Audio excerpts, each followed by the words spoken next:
Hello and welcome to Dice Punks, a tabletop role-playing podcast where we focus on playing full campaigns in less well-known systems. This week in episode 55, our Nobilis continue to pursue the end of the war between gods and the remaking of the cosmos, whatever the cost.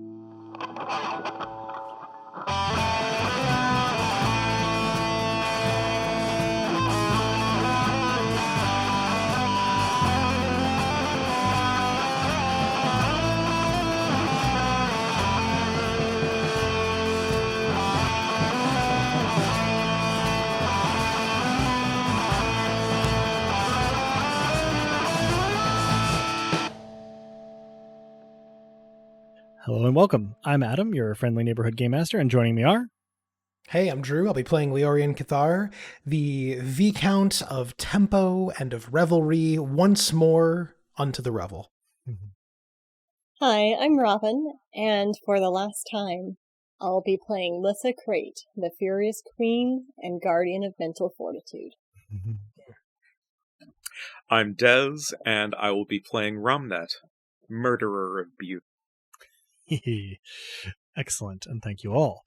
We don't have an out-of-play experience bit this time because this is actually a continuous recording session with our last episode.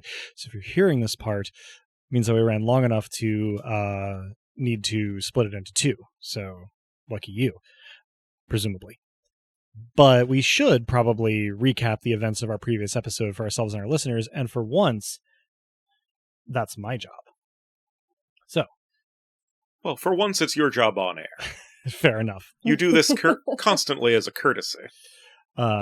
Indeed, my players hear off mic my recaps every week, but now, listeners, you will get to hear my recap, though it will probably be slightly less informal than those. So, last time, we joined our Nobilis and their companions on the streets of Therret, looking down into the harbor as a storm swept in from the sea, following the ships from Diamakor that had been helmed by Apatia and brought support and allies to Taraxis.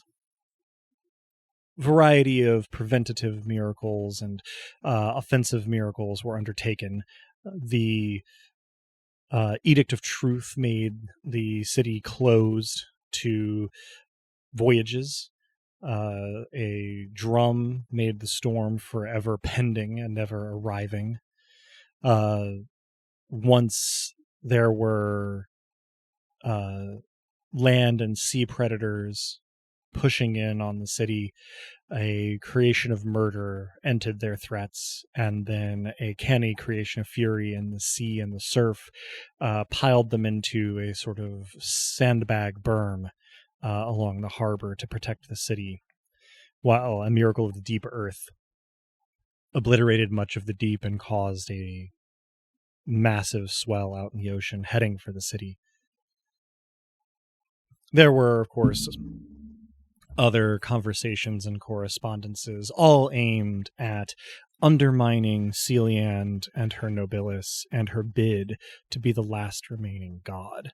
Particularly, our Nobilis were made aware of the survival of Cirtha and his Nobilis, specifically Eka, the Nobilis of Confession, who offered assistance and began to head in their direction.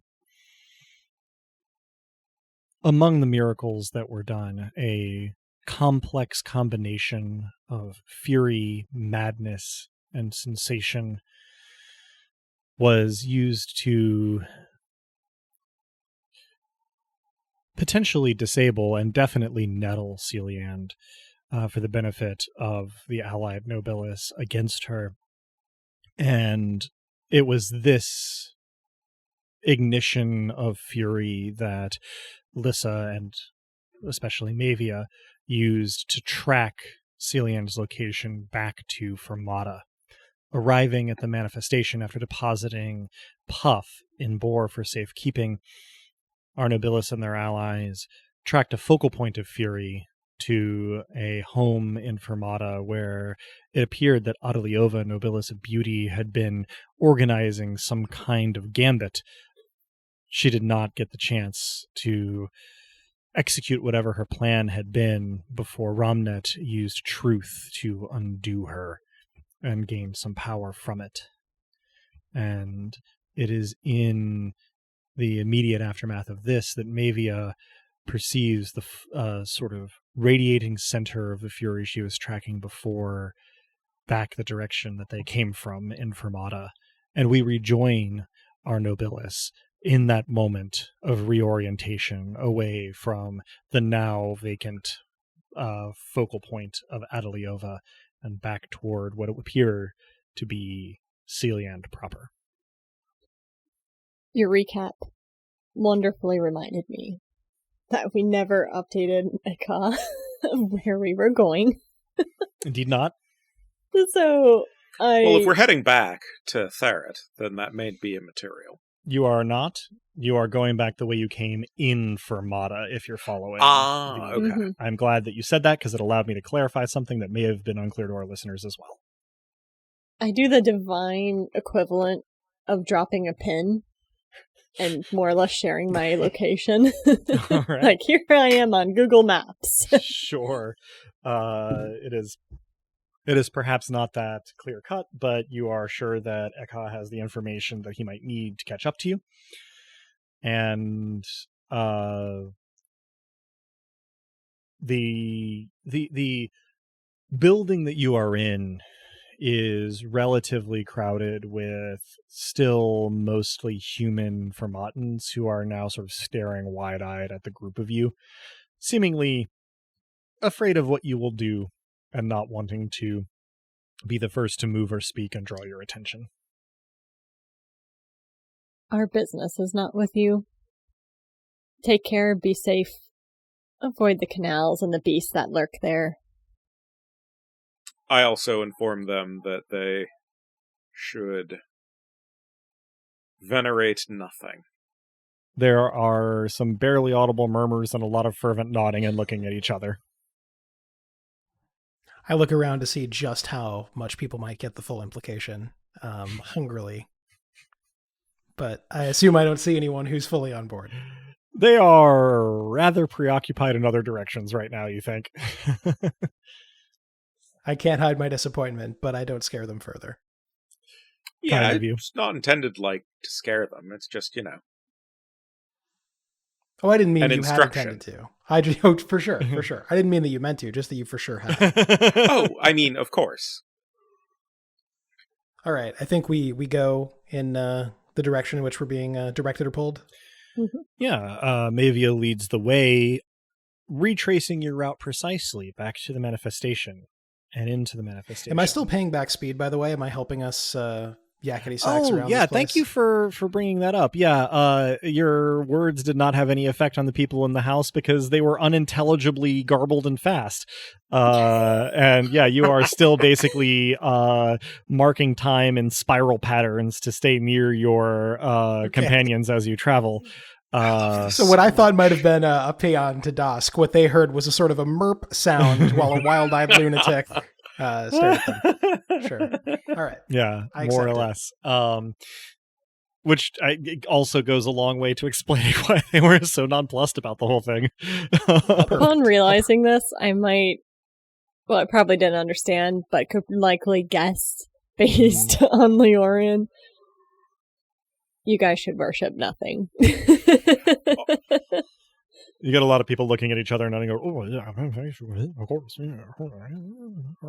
Animal Crossing. A lot of beep speech, yeah.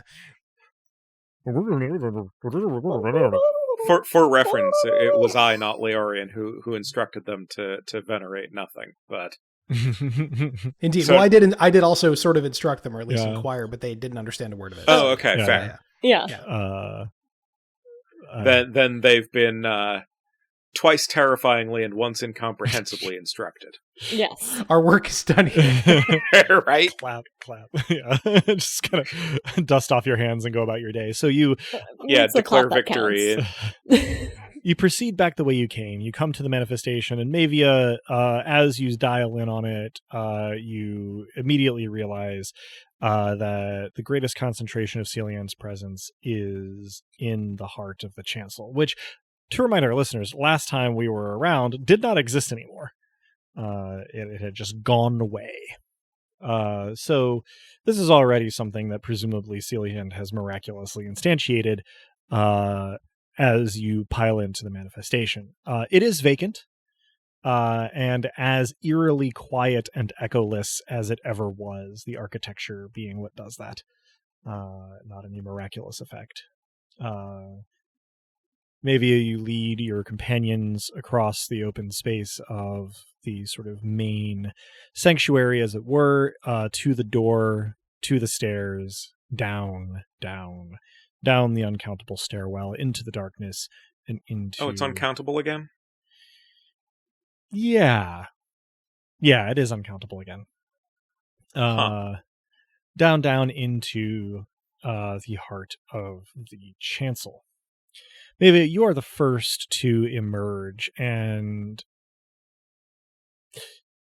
you're immediately faced with the problem that it is perfectly dark, but there is no silver limning on anything anymore, and only Romnet currently has a shard of darkness. And so you are confronted with just inky black in every direction. I look with the sight. It is a little bit like looking directly at a flashbang without the bang. It is not so much that Celiand is preternatural. Well, that's a bad choice of words. It is not that Celiand is incomprehensibly bright, as that the contrast is jarring. You would put her on par with Apatia in terms of brightness here. But you are looking at Celiand. You can kind of see a relief of her in the glow of her Arctoritas. And while it does not illuminate anything physically, because this is not a purely physical space, you are able to sort of gauge basic distances.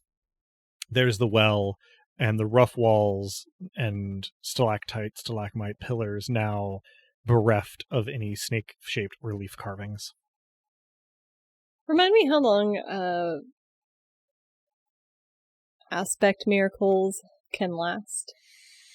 Well, that's going to depend an awful lot on what level of aspect miracle. But typically, I'd be dropping 5 for minimum for Godspeed again.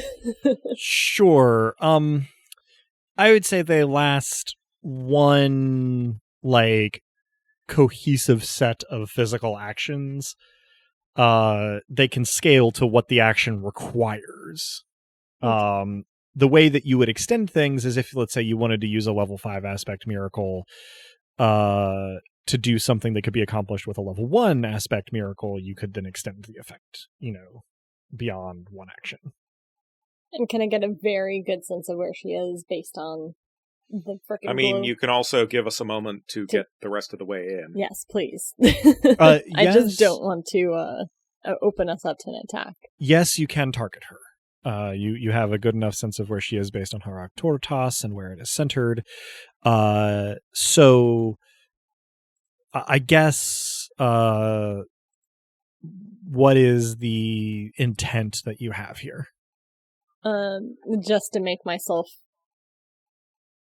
capable of avoiding an immediate attack from her. But I don't want to mess it up because I'd rather use the points for an attack on her. Sure. So I believe as Mavia you have aspect 2. Mm-hmm.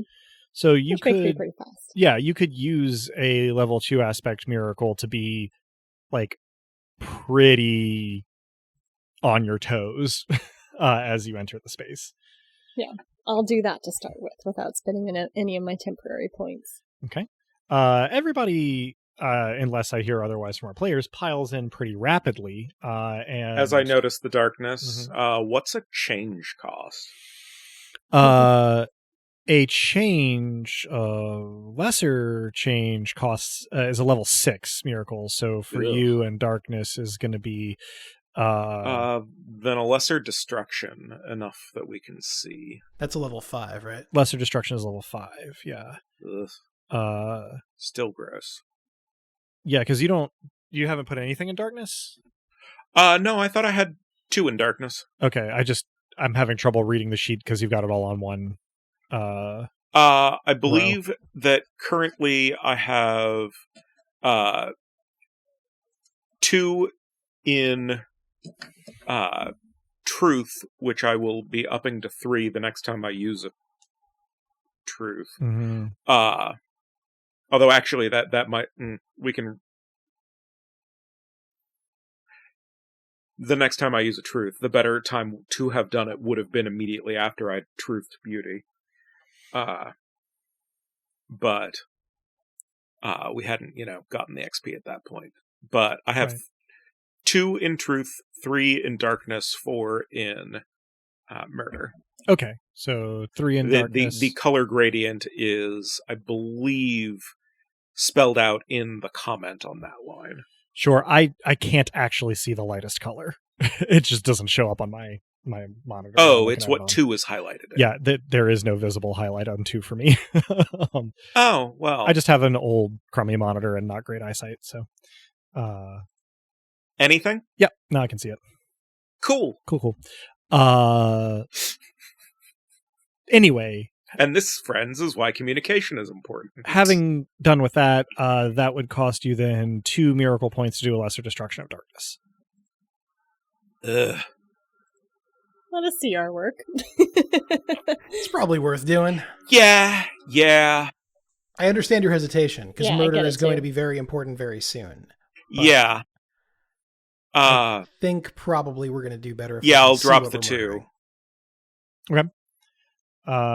So you dispel the darkness, and the effect is interesting. The heart of the chancel is now sort of very mildly and evenly lit, from like no one discernible source. But it is much less dramatic when it is not fully in the dark. It is just gray cave stone with a well in the middle, and with the sort of alcoves and decor for Dosklessa and Romnet all gone from it. It's just cave walls, Did I ever actually have anything on the walls? Or in the... I do not remember off the top of my head. I feel like we had discussed it. I don't know if it ever came up on air. I don't think I did. Either way, blank walls, blank pillars. Right. Just sort of rough-hewn well, and you can see Celiand standing there. It is interesting. She looks very much like she did the last time you saw her outside of her chancel, but smaller, less radiant, more, not all the way mortal, but more towards the mortal end of the scale than she did last time you saw her. She is sort of scowling at the staircase, and is sort of standing leaning on the well as though for maybe like effect or moral support. And she kind of, rather than saying anything in particular, as this space becomes more visible and everybody else kind of clears the stairs, Apatia standing there with her knives in her hands, grinning with a sort of feral cast, Emby standing calmly off to one side. You hear her just kind of go in the moment where everybody sort of piles in. Any immediate actions here, or are we down for a conversation?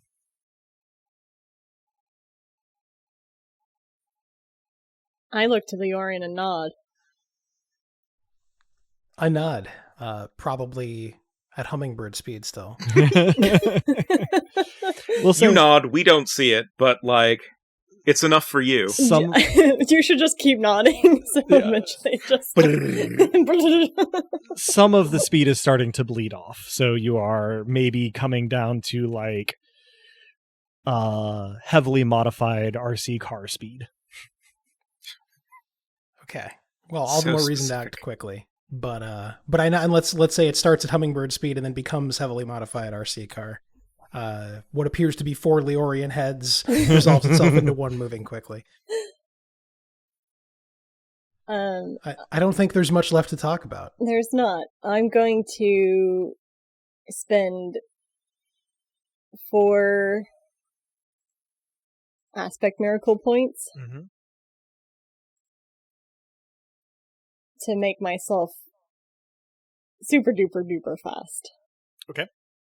So that's going to put you at a level 6 aspect miracle, or are you trying to do... I guess if you're trying to make yourself super fast, that doesn't require any penetration. Nope.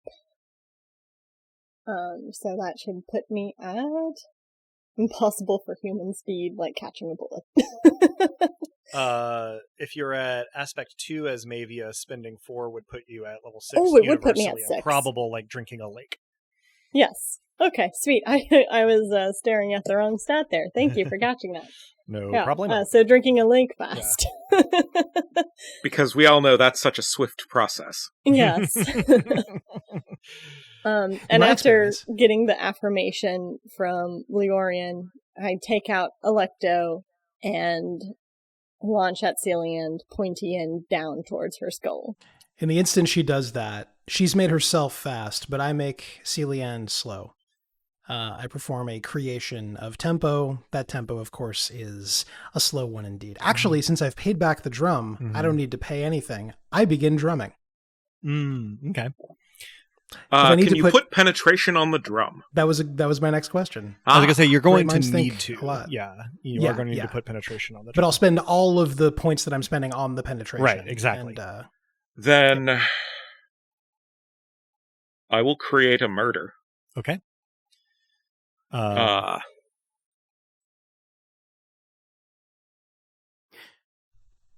Real quick, do the same rules apply here as far as how much penetration we probably need?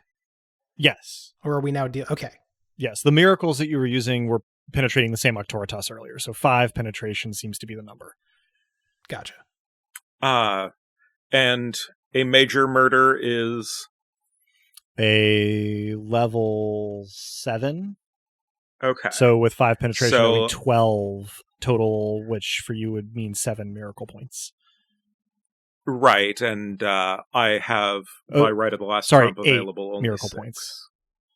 So if I am able to snipe any miracle points from somebody, for sure. How many am I spending if I want to put 5 penetration on the drum? 5. Is that 5? It's 5. That is 5. Yeah. Okay, so that leaves me with 5 to spend. If they are of domain, then just 2 would suffice. Sold. I also have spirit that I can throw in. These are all pure domain, so let's not last trump before we have to. Mm-hmm. Okay. Yeah. I can throw in 2 domain as well. Okay, if you're going to throw in 2 domain, then that would save me a further 4 miracle points. Indeed. So this, for the record, still leaves me with 3 domain miracle points. That still leaves me with 4 domain miracle points. So, we're all right so far. Mm-hmm. So. And, just for... We've loved it since we've discovered it. Nettle for power as we do the murder. Mm-hmm. We will get to that as we get to it. But noted and logged. Today I'm counting your chickens before they're hatched.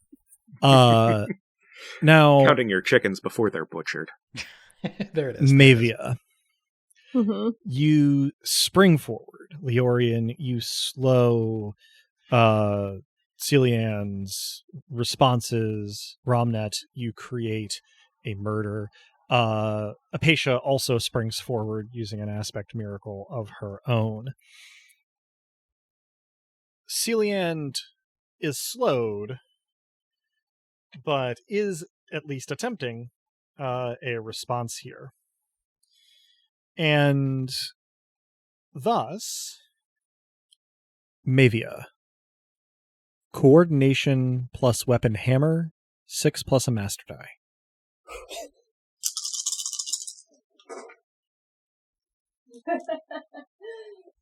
Three 9s. 3 9s. With the master die? With the master die, yeah. Okay. There was a 6 in there for half a second that threw me, but 3 9s. All right. So here is the order in which things happen. Mavia, you spring forward blurringly fast, faster than Leorian was going at any point of the influence of the drum. And you bring your hammer, you bring Electo bloodstone side towards Celiand, thundering down towards her head. She does manage to get her head out of the way. And with 9s, you end up basically colliding into her collarbone here. And you feel the not quite mortal stuff of her give. You can, at your accelerated speed, maybe even see the shockwave propagate through her torso. She, in the meantime, is bringing up her right hand from where it was resting on the well. And you just have time to see the flash of bloodstone claws on her hand. Less like, nail, like getting your nails done type, like roughly kind of primate adjacent claws, and more like talons, kind of sweeping up towards you. They only lightly score you, but they do kind of take you across the bottom of your torso for 2 killing damage to your torso. Immediately following that, hot on the heels of that attack on Celiand's part, Apatia manages to sort of whip past with her knives and gouge 2 deep cuts on Celiand's back. You now have her basically flanked. And all of you are still miraculously fast as you sort of prosecute this fight. So, you feel like you got the better of that exchange to no small part. What is your next combat action going to be? Now that I know that it's essentially, it's 5 points of penetration. I don't want to write up the last trump just yet. Mm-hmm. What are you trying to do? I was just gonna repeat not the full, like I wasn't gonna inflict her with like both fury and madness, but I was gonna do like madness light and try to get her to start clawing at herself, because I think that'd be very satisfying. Fair enough. I have enough to add 1 point of penetration, but not the full 5 that would be required. I still have 3 domain miracle points. I have 4 aspect and nothing else. I've got loads of aspect. Also I am going slow. Mm-hmm. Slower than I suspect everyone else here. Certainly the combatants are all quite fast. And given that, we can simulate that with I get every other round or whatever. But also, like, I am holding, permanently ready the activation for whichever is the killing blow. Mm-hmm. Yeah, you already have a creation of murder in play. It has not fizzled or anything. Maybe. So, I'm going to jump back out of range of her Octoritas. Mm-hmm. Does my speed essentially allow me a double action? Relative to Celiand, it's advantageous, but maybe not quite that advantageous. If you wanted to take 2 actions at once, you would drop a die from each pool of the things you were rolling and try to get 2 sets. 2 sets. 1 for each action. Because what I would like to do is drop out of her Octoritas, because I imagine I would not be able to pull off anything but a aspect miracle within there, even if it's not directed at her. Is that correct? Inside of her Octoritas, anything that you are doing to something that is not yourself has to penetrate her Octoritas. Yeah. Is Electo considered myself? due to that bond? That's, I guess, my inclination is to say it kind of depends what you're trying to do with Electo. Like, what are you considering attempting to accomplish? The creation of fury. I need the Bloodstone to lengthen as Feywa's needle used to. Okay. Yeah, I think that wouldn't have to penetrate the Arctoritas. Wouldn't? Wouldn't. Okay. Is it still in her? Well, no. You had the blow, and then like you withdrew, she withdrew. Everybody's like moving very quickly within this. But also, Bloodstone, Shockwave, Torso. Yeah. Yes. You have done significant damage to her body. It just was not a killing blow. All right, I'm gonna do. clicky, clicky, clicky. I'm going to do a. I'm just going to pour some, I think it's worth pouring some domain points into Electo and the Bloodstone at this point for a major creation. Okay. Yeah, I think so. And exactly as Des said, I'm gonna make the Bloodstone furious and encourage it to take on whatever form it needs to finish the job and strike again. Okay. So your miraculous action takes hold. Would you roll another weapon hammer, 6 plus a master die?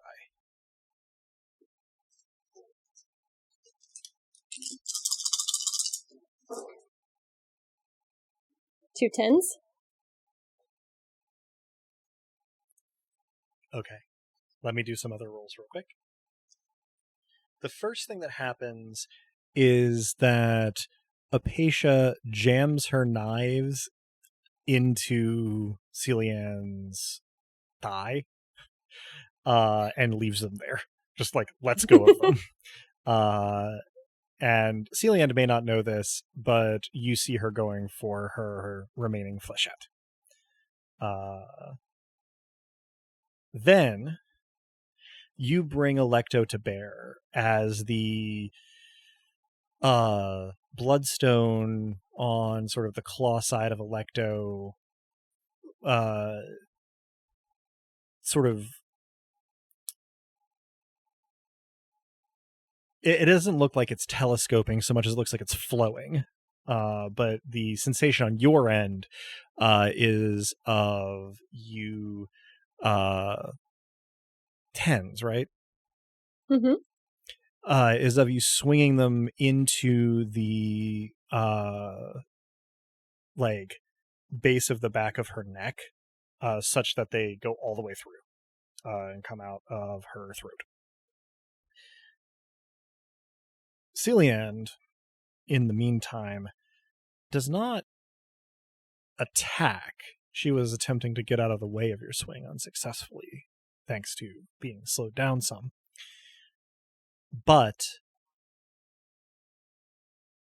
you do immediately feel a crippling flare of pain from the wounds she gave you in the last exchange of blows.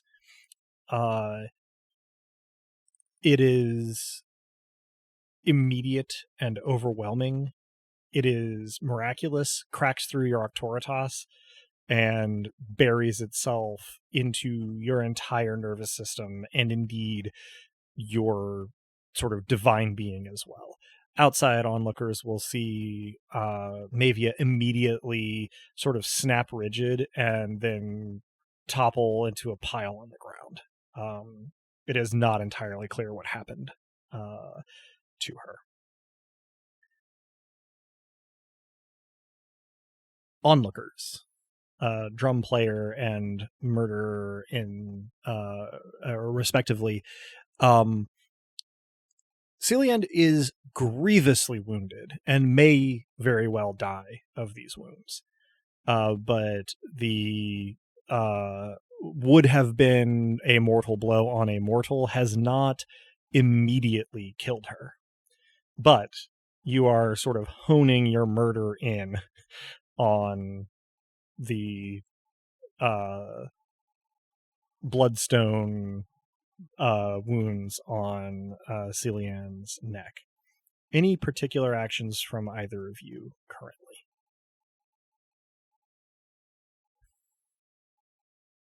Keeping her slow, since she's not that slow, seems important. I'll snuff any murder on Lissa. Yeah, I was going to say. Rather. You perform this and find that there is no specific murder, just pain.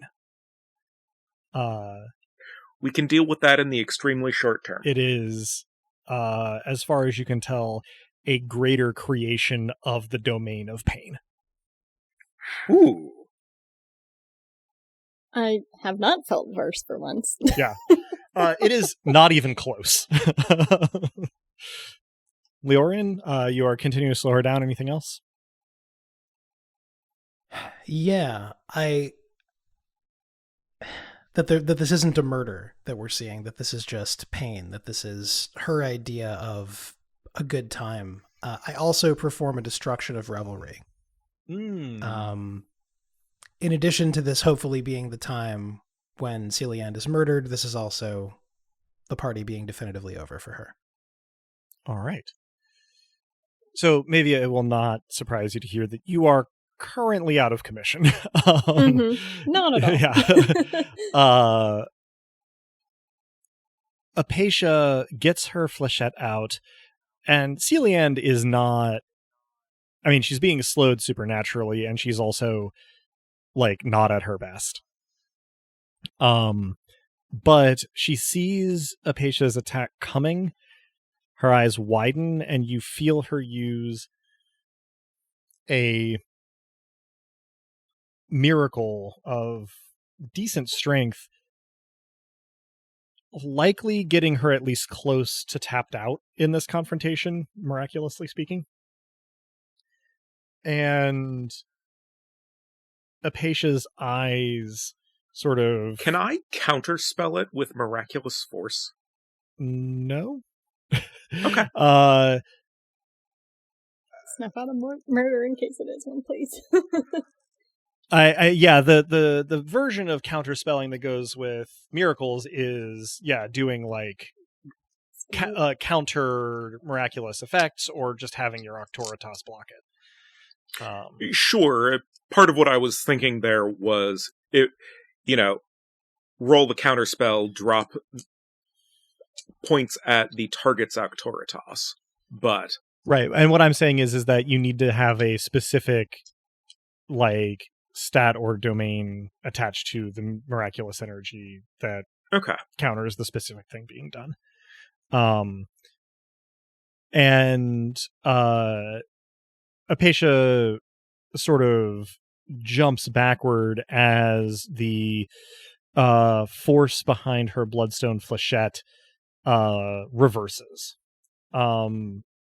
It does not catch her in any kind of instantly lethal way, but it does drive fully through one side of sort of her lower torso. And her immediate response is eyes and mouth wide to leap on Celiand and just start biting her. Celiand can do very little to stop this at this point. And we have... I will also then destroy that murder when it comes to my turn. Certainly. I was going to actually ask you can destroy the murder on Apatia with the flechette, and Leorian, anything in particular you're going to do?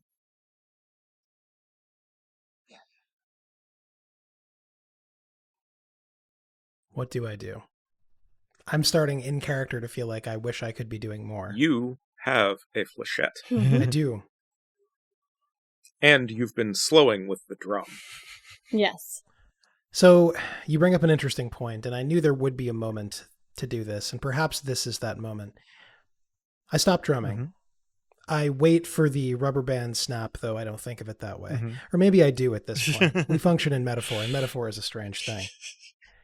As I feel speed become compulsory, and as I move faster than anyone, perhaps even a god, can perceive, if only momentarily, I rush at Celiand.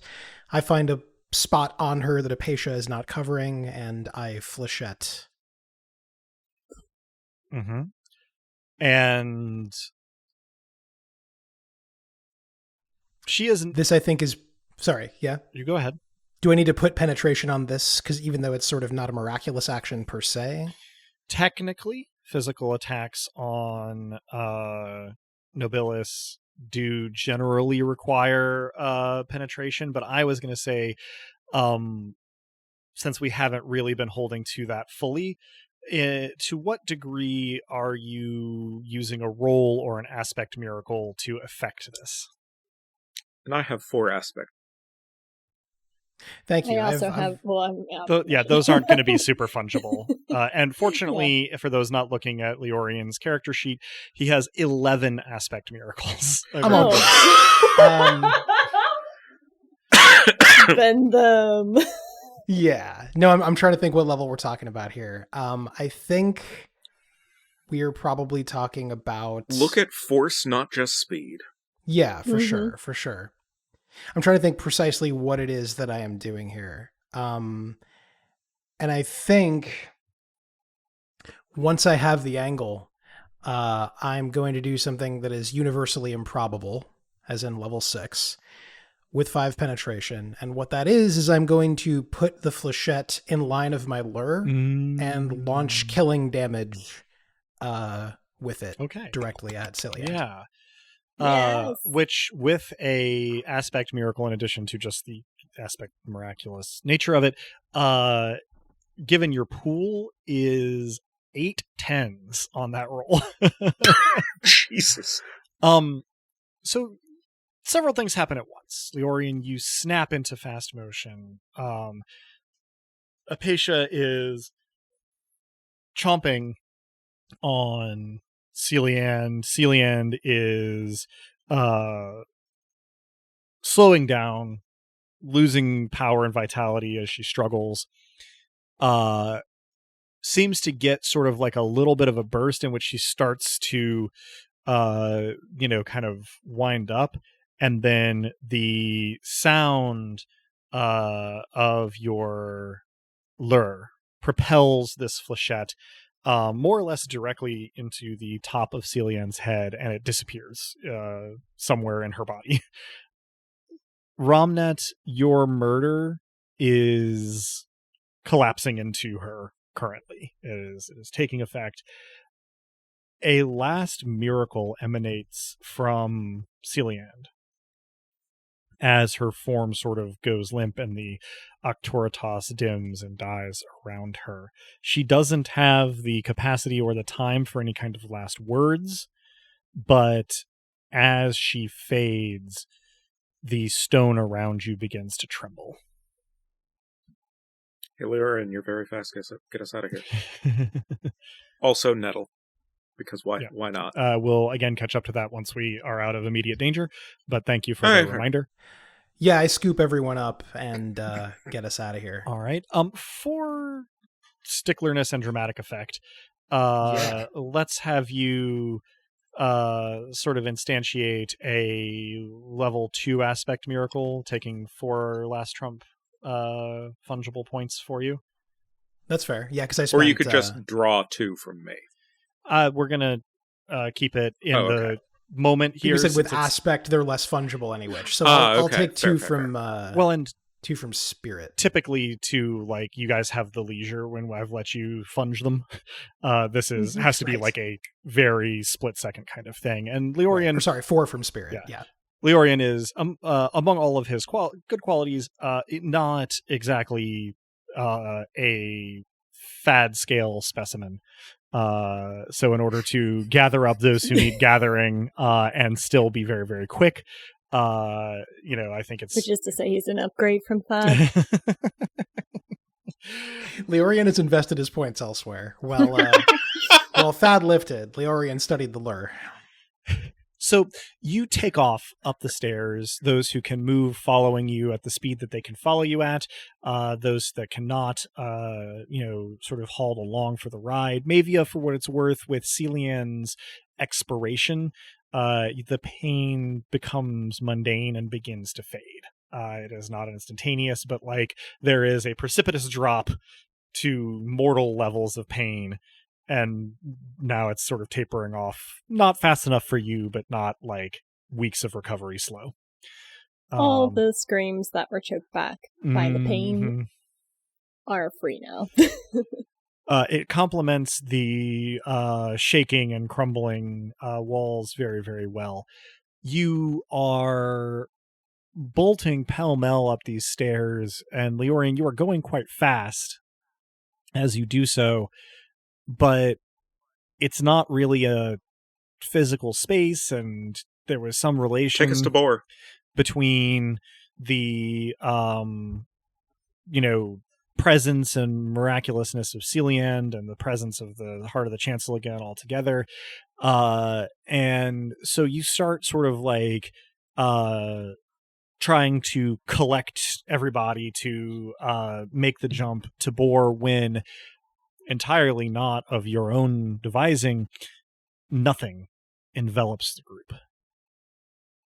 You are no longer in the stairwell, you are in a void.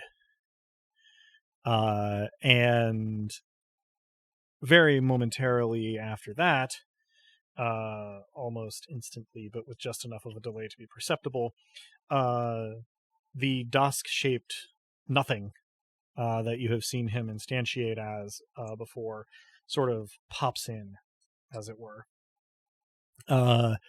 He's not moving in a way that makes you think he's super comfortable, but seeing you evidently, he says, "Oh, good, I got you out.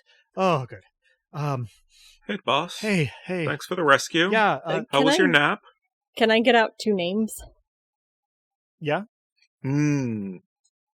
I say Rhymeless and Philia.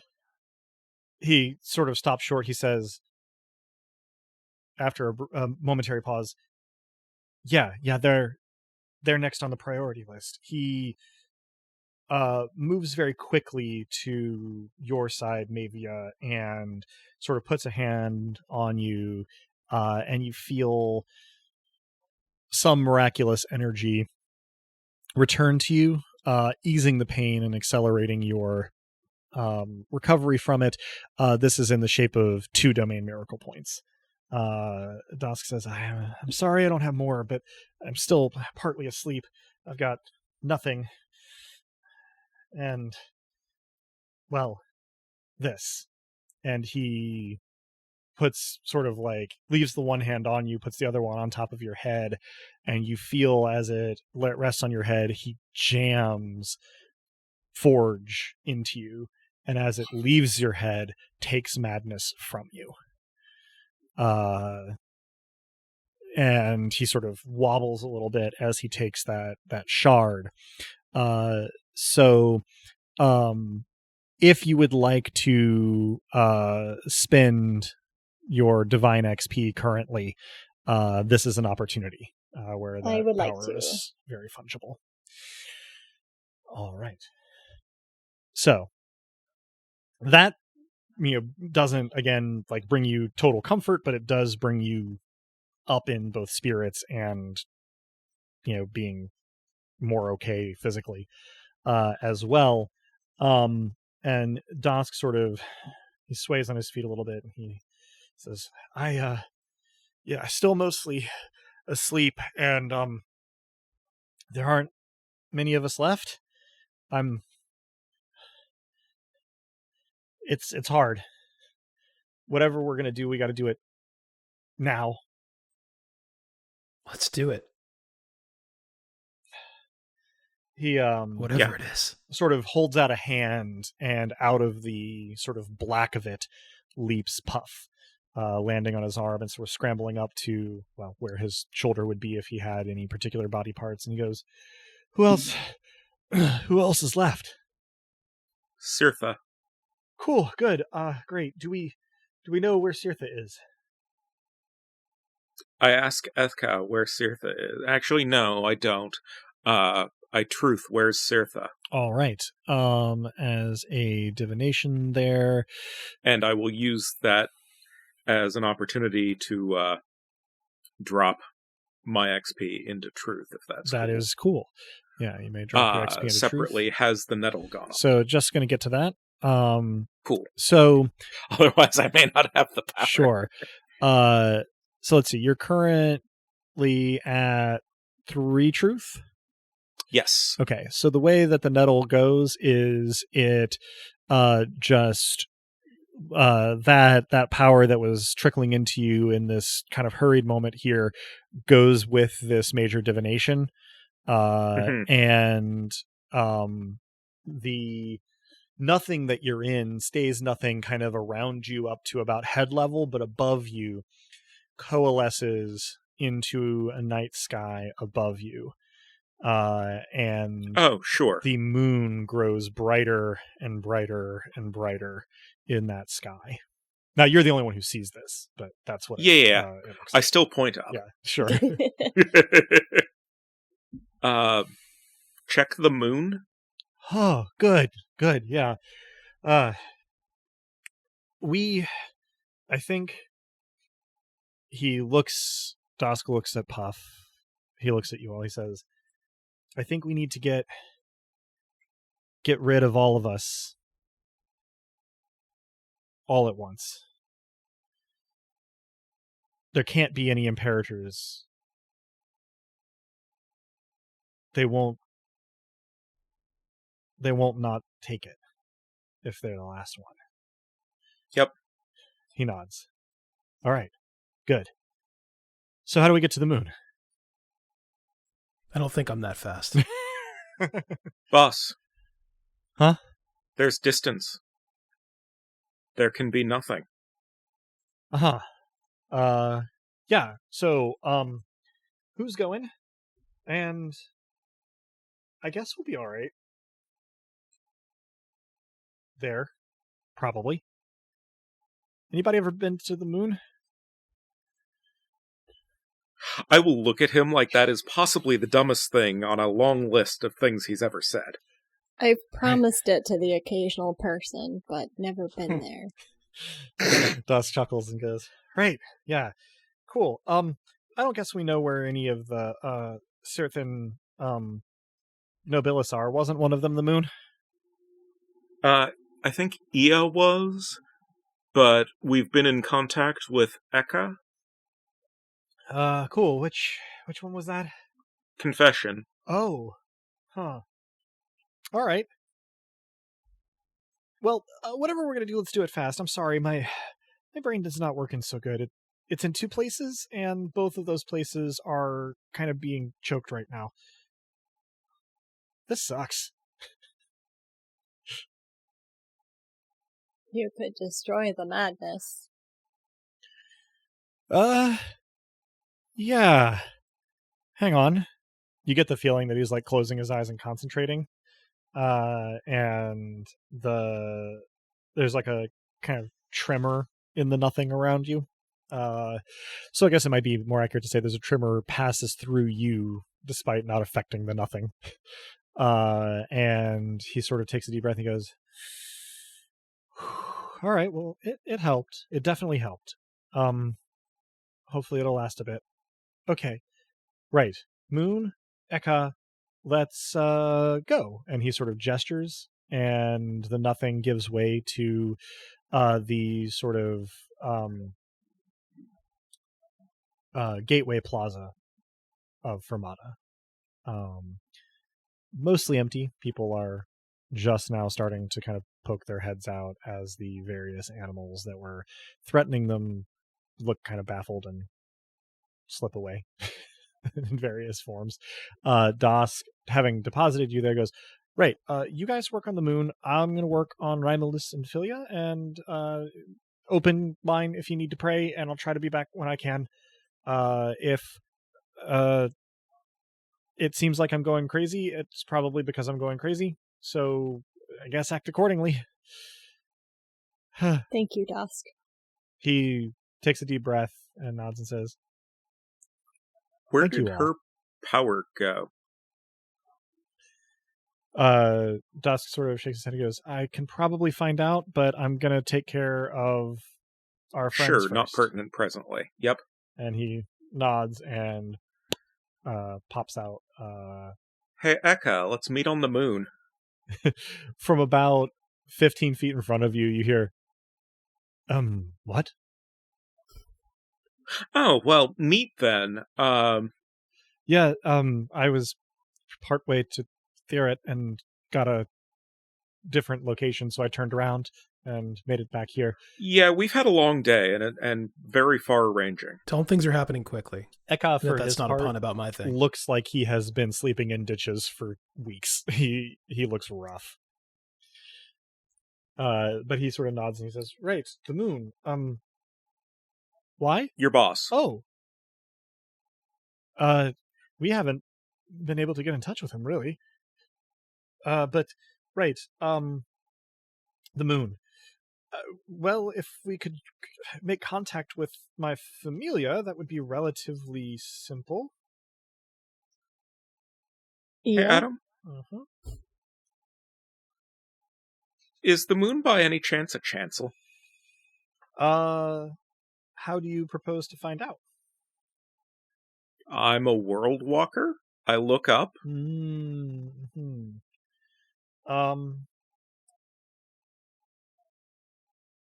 You look up, and you see a path shining like moonlight that threads its way into the sky from somewhere very, very far from here. There's a specific location somewhere on the ground where this path starts, and you can walk it all the way up to the moon. You have very little sense of how long this would take, because not only are you not perceiving distance with physical senses, but there's not really a good way to gauge the distances involved from here. Yeah. So I'll look around, look back down and look at everyone. So there does appear to be a path that we can walk to the moon, but it's way that way. Eka follows your point and goes, I suppose that makes sense. Yes, that is the direction of the heartland of Sirtha, roughly. I suppose we could cut through Boar. Yeah. Eka says, if you do have a shortcut, I would appreciate it. I've been trying to get back to Sirtha for, weeks now. I hope something that can make you feel better if you'll let me do the miracle thing. He looks a little nervous, but then sort of shrugs and says, what have I got to lose at this point? I do a lesser creation of Furious Joy. The old coffee trick. Yeah, it perks him up a little bit, and he looks a little bewildered, and he says, thank you. Well, I suppose let us be on our way? And, Apatia sort of nods. Imbi kind of raises a hand roll like this and says, I think I should go see how things are doing in Therit. I won't be much help in a situation that you're likely to run into, she says, kind of looking askance at Eka.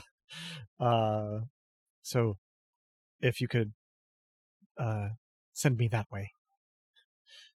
And you should be able to get there from Boar yourself, but yes. She nods, brow furrowed. I think so. I just don't have very much experience with it. Fair. We will help as we can. Of course. So, yeah, everybody sort of gathers together, steps into Boar. You see, Imbi on her way to Therit. And I give her a hug before she goes.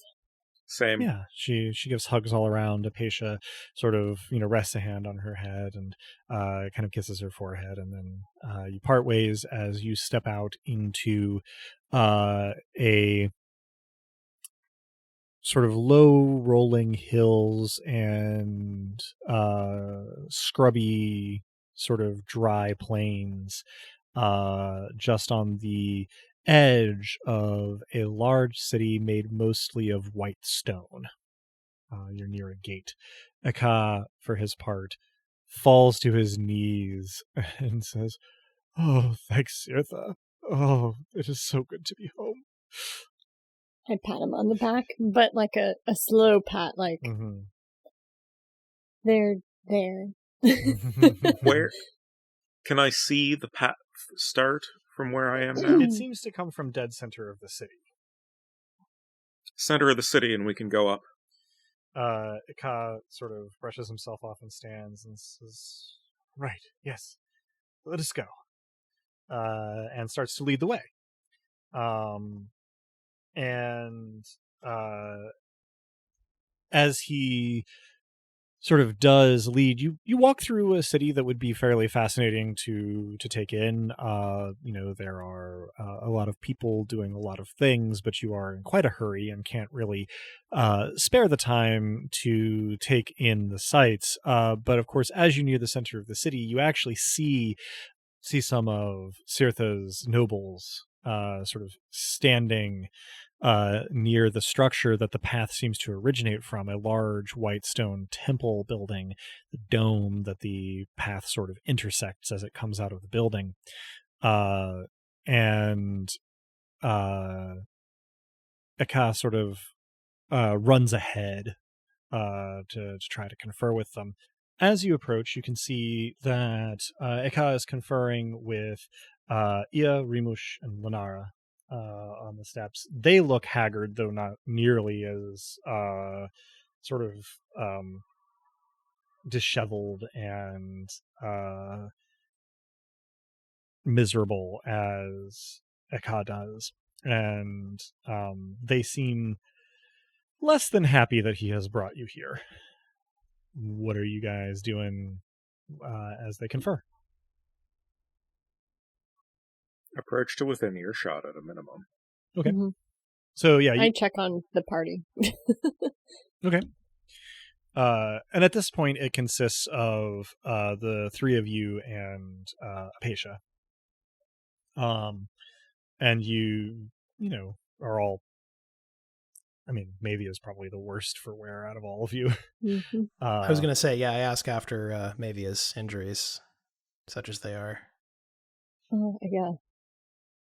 I kind of forgot about those. And with everything else that happened. Yeah, really, once the miraculously inflicted pain had mostly drained away, what was left was so pale in comparison that this is the first time you've thought about it. As you approach within earshot, you hear Rimush saying, "Let them go up to. Who knows?" And then he sort of notices you, sort of close, and "Oh, welcome to our city, named for our god. Find yourselves comfortable in Sirtha." Thank you for your greetings. It is just as nice in person as described. You are gracious. He gives you sort of like a praising eye, as you are Mavia-esque. But he doesn't. Possibly worth noting. Mm-hmm. Ia and Rimush have not experienced me as a Nobilis. True. Yeah. In fact, they haven't paid too much attention to you at all. Ia speaks up and says, "Might I inquire your intentions here?" We're trying to destroy the throne.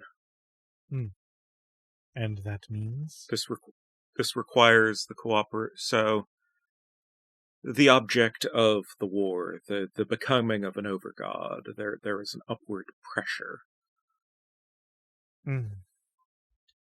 We seek to destroy that pressure, that there may be no further war, nor any further cycles of the Overguard and the splintering and the resumption of hostilities. She just takes a breath as though to say something, and Lenara speaks up, quietly cutting her off, and says,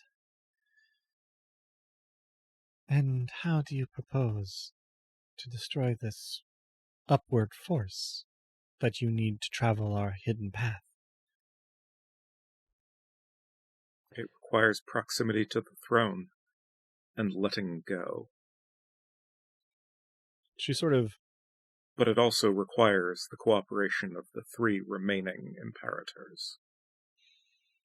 She narrows her eyes and looks kind of suspicious, but you can sort of see Ia, Rimush, and Eka kind of shifting and looking at each other. And Ia takes... Did Tohil come with us? He did not. Okay. I had actually, I don't think we made mention of it, but I had left him back in Ferret because he was pretty drained. Fair. I had you depositing Puff and Boar for safekeeping, and okay, yeah. Tohil staying. Leaving someone in Ferret seemed prudent, given that there were some things occurring. Yeah, and now Indy's going to go join him. Yeah, a wall of water for the second time this campaign. The rock people we hadn't even really dealt with too much because we had bigger. They turned out to be animals, I thought. There were no rock people. That's involved, right. Yeah. Correct. That's why we didn't deal with the rock people, because there weren't any. It's been a day. Yes, that too. So, Ia sort of takes the speaking role back again, and she says, "What you have to say is interesting and informative. We shall endeavor to make you comfortable while we discuss among ourselves what to do with this information and whether or not you can be trusted. I hope you understand." I do. If it helps, he's also truth. They sort of look between you and Ramnet, and Ribush kind of blinks twice and then goes, "Yeah, I see." I will suppress my gift and say, "And darkness and murder." But I am truth. They all sort of exchange glances again, and then gesture for you to come into the temple. They lead you to... this is a large, roughly square space where there are sort of little 90-degree alcoves kind of here and there around the edges of it. They lead you to one and bid you be seated, and that someone will see to your refreshments momentarily, and then hustle off to the other side where there is some sort of additional structure where they can go speak in private. Apatia, for her part, does not sit down. She paces, looking kind of sullen and annoyed.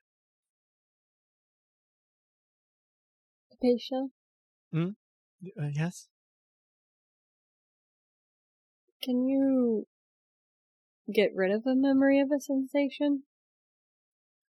She pauses and says, harder than getting rid of a sensation that's currently happening, but it's might be possible. She sort of looks at you, and her eyes soften a little bit, and she says, "I'd certainly be willing to try for you." Not if it costs you too much. She shrugs one shoulder and she says, "I guess I won't know until I try." She Right. sort of rests a hand on your shoulder and closes her eyes and focuses. And you feel sort of the pressure of her Arcturitas on yours, and then sort of the opening of your Arcturitas to allow the authorized miracle through, and you feel something sort of like wash through you. And in the aftermath of it, you can remember that you were affected by Celian's miraculous creation of pain, but the actual what it felt like is mercifully file not found. I smile and thank her. You thank her, you relax, she smiles back at you. You are much more aware of the parallel cuts across your front now, though. I'd rather that Yeah. than anything else. For sure. If there's furniture to prop my feet up on, I do. Certainly, yeah. I'll look around in the site as also a divination of truth. Sorry to cut you off. Oh, mine is trivial, so really quick. I assess the wounds with my 1 healing that I bought last time. Marvelous. So now I'm going to have to figure out how to bring climb to bear. Damn it, Drew. So I believe that's 2 dice. Yeah, two dice. See how this goes. No matches, unshockingly. High of 3. They look gnarly. Point well spent. Yeah. Can I spend my mortal experience point on lie? Probably. Let me just see here. Yeah, you can spend your mortal experience point on lie. Okay, I'm gonna do that. Uh-huh. And I'm going to look Leorian dead in the eyes, say 'tis but a flesh wound. Roll 4 dice.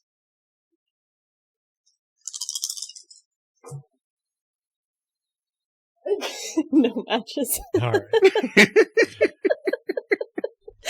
I say, you can't fool me. That's gnarly.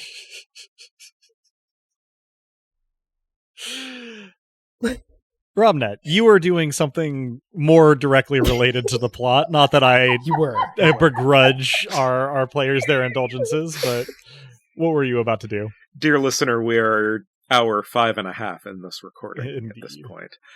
I am looking around in the site as a divination of truth, just seeing what there is to see and recalling that there is a nobilis of ignorance.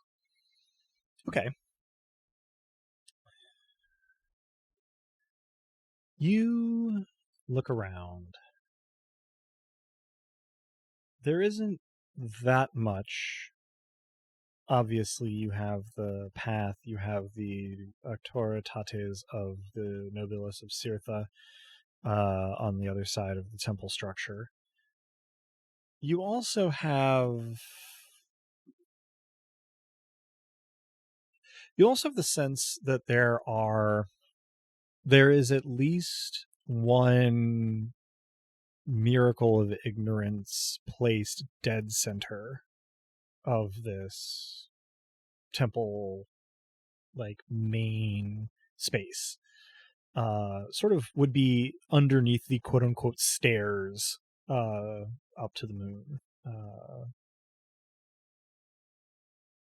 Of course, looking at the space, you don't see anything really, other than the signature of a miracle there.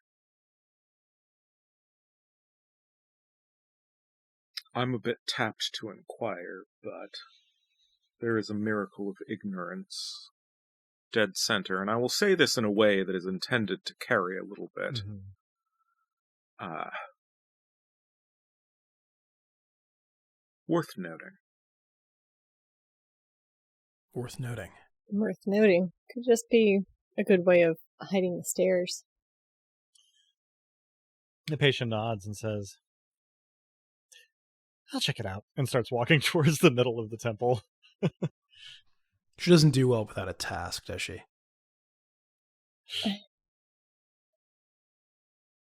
I don't know. I hope she's okay. In the time that it takes you to have that exchange, she's basically arrived. She's quite quick when she wants to be. Has a non-zero aspect, if nothing else. And she's sort of looking and gesturing around, apparently kind of nothing in particular.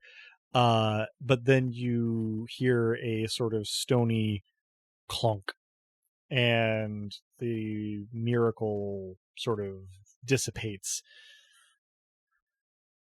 like soap bubbles popping. And there is a little pedestal dead center that you can't make out fine details on, but Apatia has manipulated something on it, and immediately the quality of the light from outside begins to change.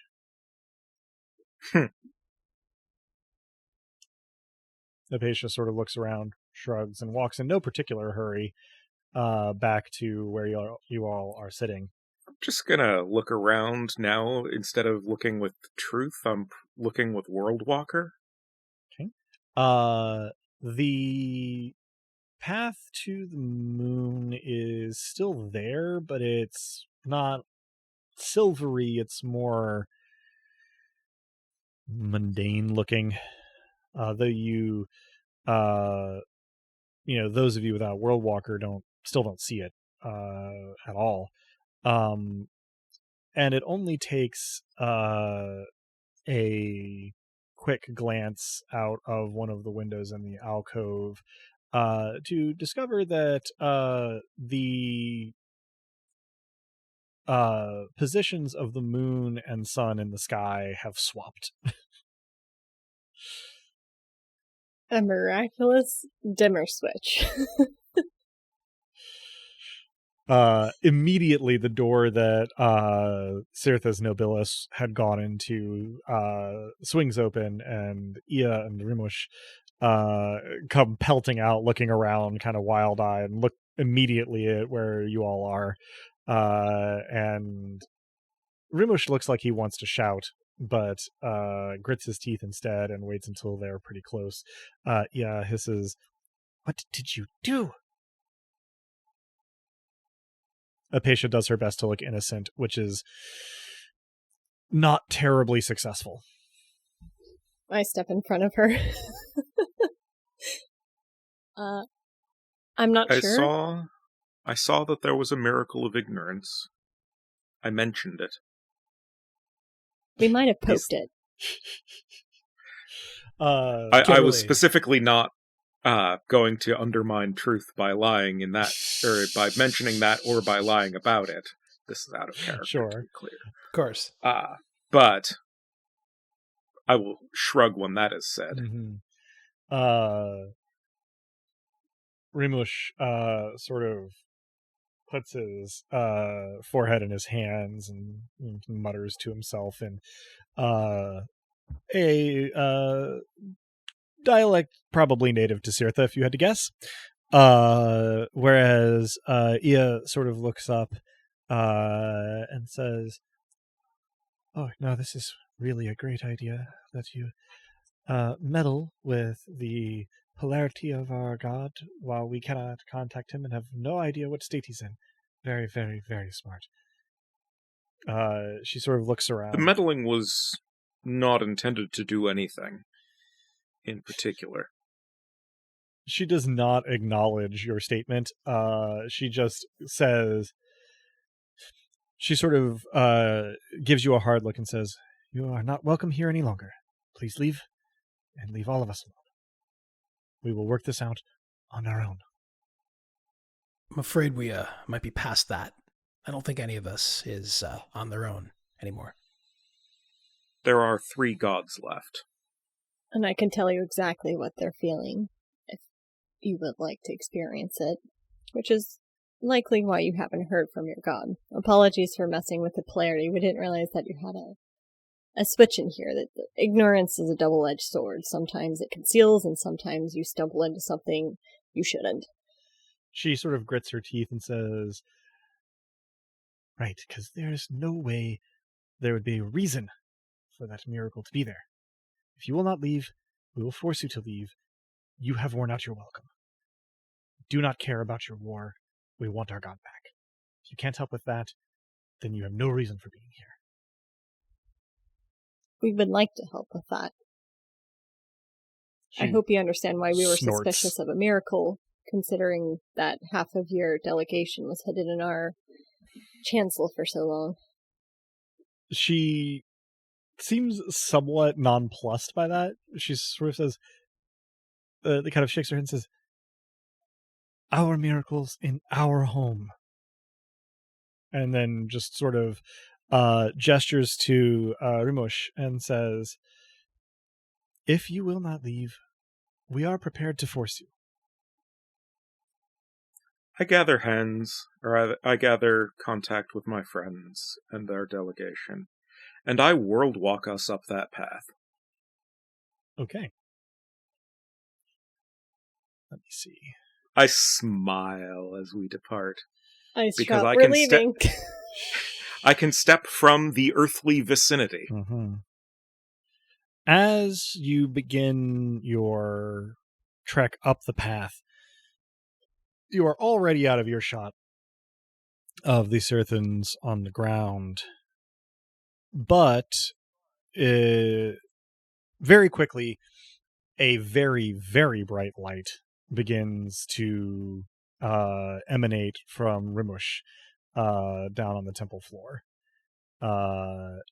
And a similarly bright light begins to suffuse the space that you are walking on.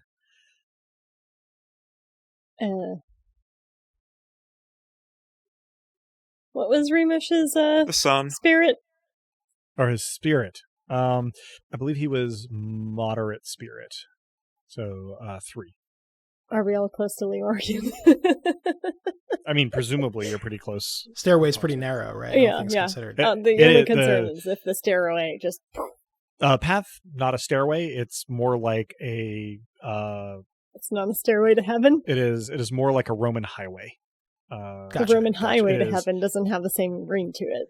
Roman highway to hell, now we're talking, but that's not what we're doing. It is quite wide. It is entirely expertly fitted stone. Yeah. No metal, damn. It is at an incline, fairly steep one for a road, but still perfectly Creation of Darkness is just 3, yeah?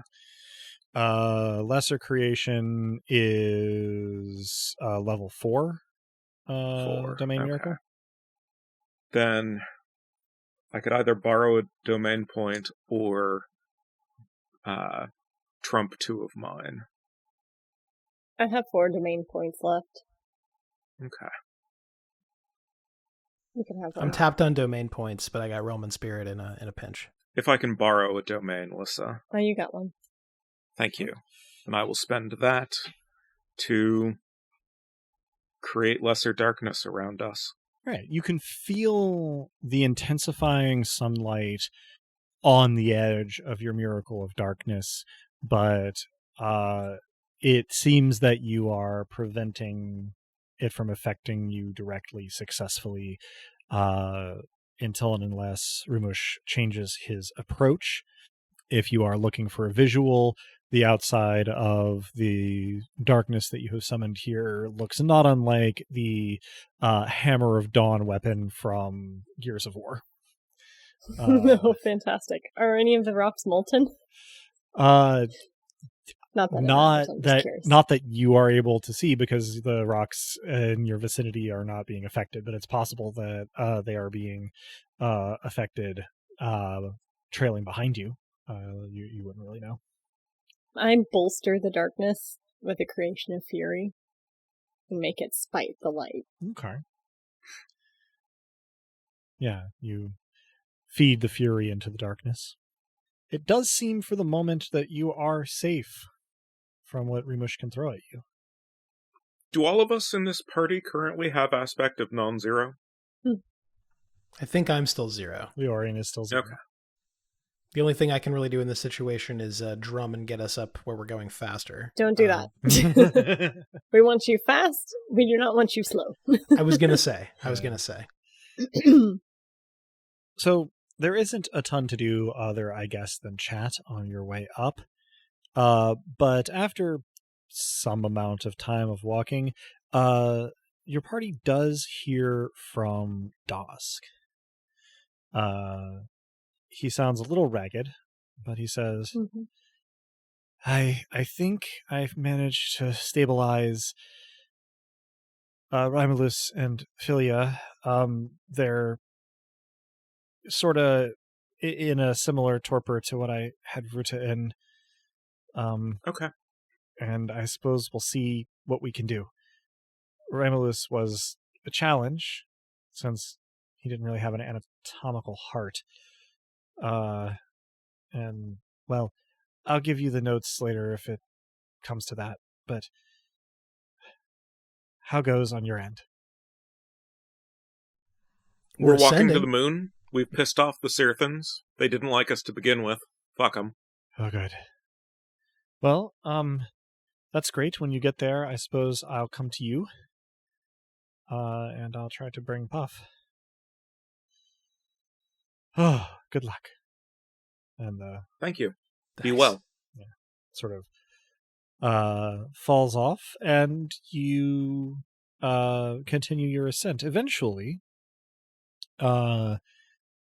the stone of the road turns to sort of gray dust, and looking around, you realize that there's no road behind you. You are standing on a cold and desolate surface. It consists almost entirely of gray dust. The night sky spread out around and above you.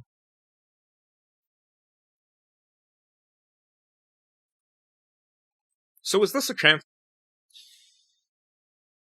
It is similar to a chancel in that it is the body of an imperator. But you don't sense the murders that would accompany a chancel. Hi, Sertha. I don't know if you can hear us, or otherwise sense us. Upon hearing that, I stop midway from scooping some dust up off of the moon with the intention of handing it to Apatia as a joke. There is no response. How does the moon look? Is look there an Auctoritas? I could not hear the crosstalk there, sorry. We said the same thing. How does the moon look like with the sight? Okay. Or what does the moon look like with the sight? Suffused with a low-key, but in aggregate fairly powerful Auctoritas. I poke the Auctoritas. It isn't really until you have the intention of poking it that you really feel it, in the sense that you would often feel an opposing Auctoritas. Seems kind of to reactively reinforce itself to your intent. Can I do a ghost miracle of furious joy without the intention of penetrating it, just to show like a hey, we come in peace sort of deal? You try it, glances off the Auctoritas. Mm-hmm. Hello? In character. Sure. I try simply saying hi. Apatia sort of turning in a slow circle, and at a certain point in her full revolution goes, "Oh, good to see you again." And turning, you see that Dosk has, as he said he would, stepped in among you.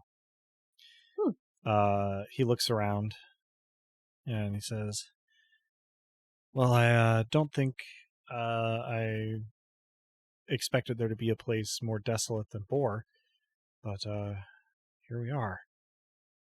He sort of nods to himself. Desolation requires there to be something for contrast. Right you are, as usual. He sort of reaches up to his shoulder where Puff is sitting and sort of strokes Puff's head, and he says, "I guess I already know the answer to this, but is the whole moon Sirtha?" Pretty sure. Oh, I was afraid of that. Well, a distinctly non-responsive fellow. Mm-hmm. Dusk sort of, his head swivels this way, swivels that way, featurelessly. He says, "Well, my best guess is he was wounded severely enough to basically just be reduced to torpor. Yeah, hibernation. Kind of feel sorry for him, kind of don't. But his representatives are dicks. Well, that leaves open the question of whether it was negligence on his part in choosing them, or whether he set the tone. Mm-hmm. Dusk. But we all came out of, secrets, madness, revelry, darkness, murder, etc. So Dusk sort of gives a chuckling exhalation and says, well, so it won't matter for too much longer.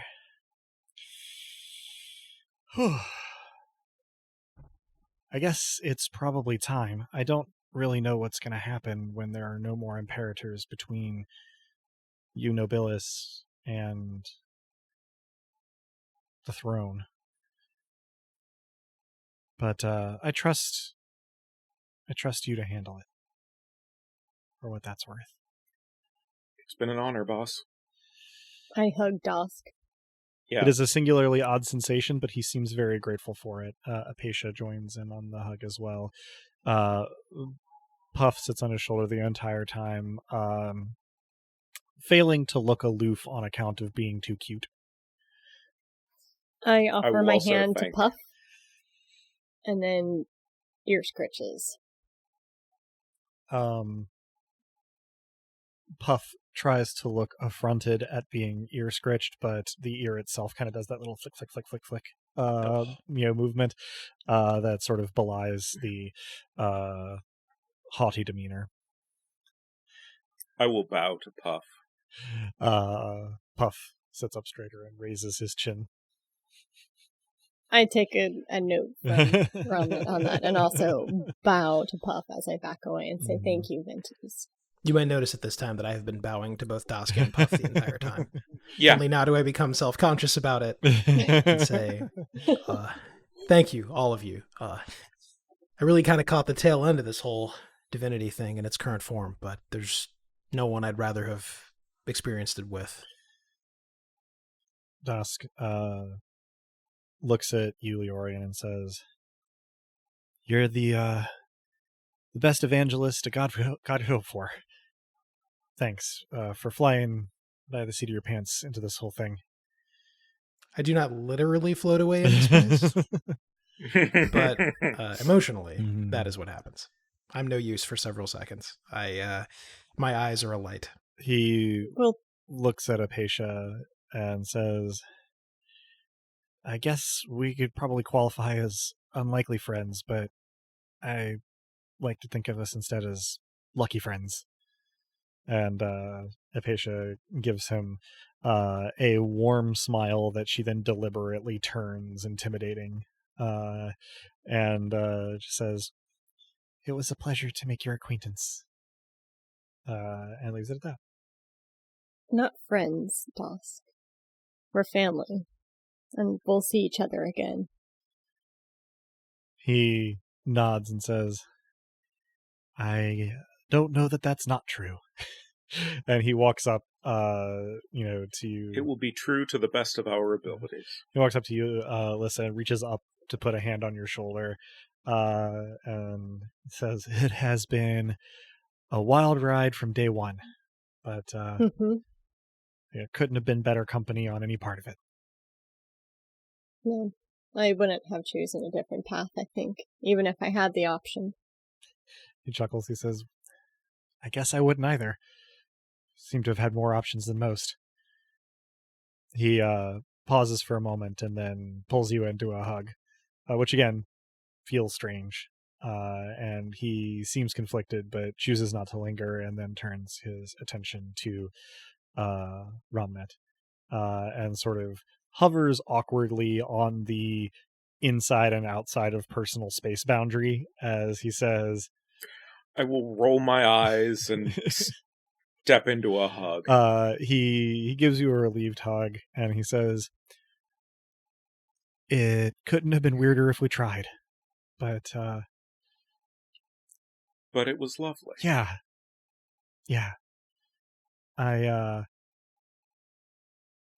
I hope for the best for both of us.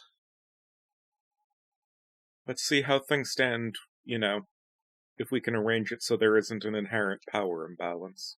He chuckles. He goes, my thoughts exactly. I'll hope to see you on the other side. I will work to make sure it happens. He nods. And he sort of clears his throat. His voice is a little thick as he says, "Why is it that I always am bereft of words when they would be most useful? Well, because you are nothing. I say that as a good thing. If I could, I'm gonna need, I think, all of the juice that all of us have to bring to bear." Yours for the asking. Thanks. He Do I still have that statue? Yeah, the face. You do, yeah. I will pull it out, still holding it using the fabric. Mm-hmm. I'm not sure if this will help, but the time I touched it, it tried to rip the shards right out of us. He goes, "Ooh," and reaches out cautiously, like touches it for a second, and goes, "Okay, maybe. Yeah, at least it's safe to hold." And he holds it for a moment as though to prove it, and then nods once and goes, "All right. No sense putting it off any longer. Here's to my family." And his emptiness that is his body instantly expands to fill everything. To the family, I say, and I offer up, I assume, my miracle points. Mm-hmm. To family, miracle points, and whatever else may be necessary. Mm-hmm. To family, I do likewise.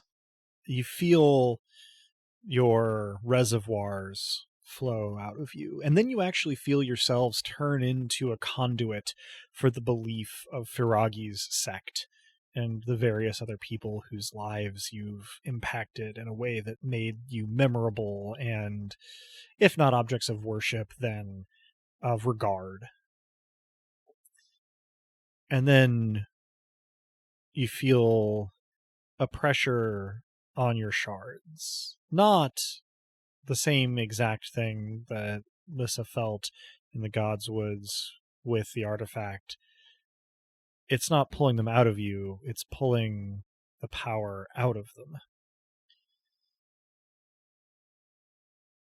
For gameplay purposes, nothing will change stat-wise right away, but you are feeling it as it happens. It's not painful, but it is not pleasant either.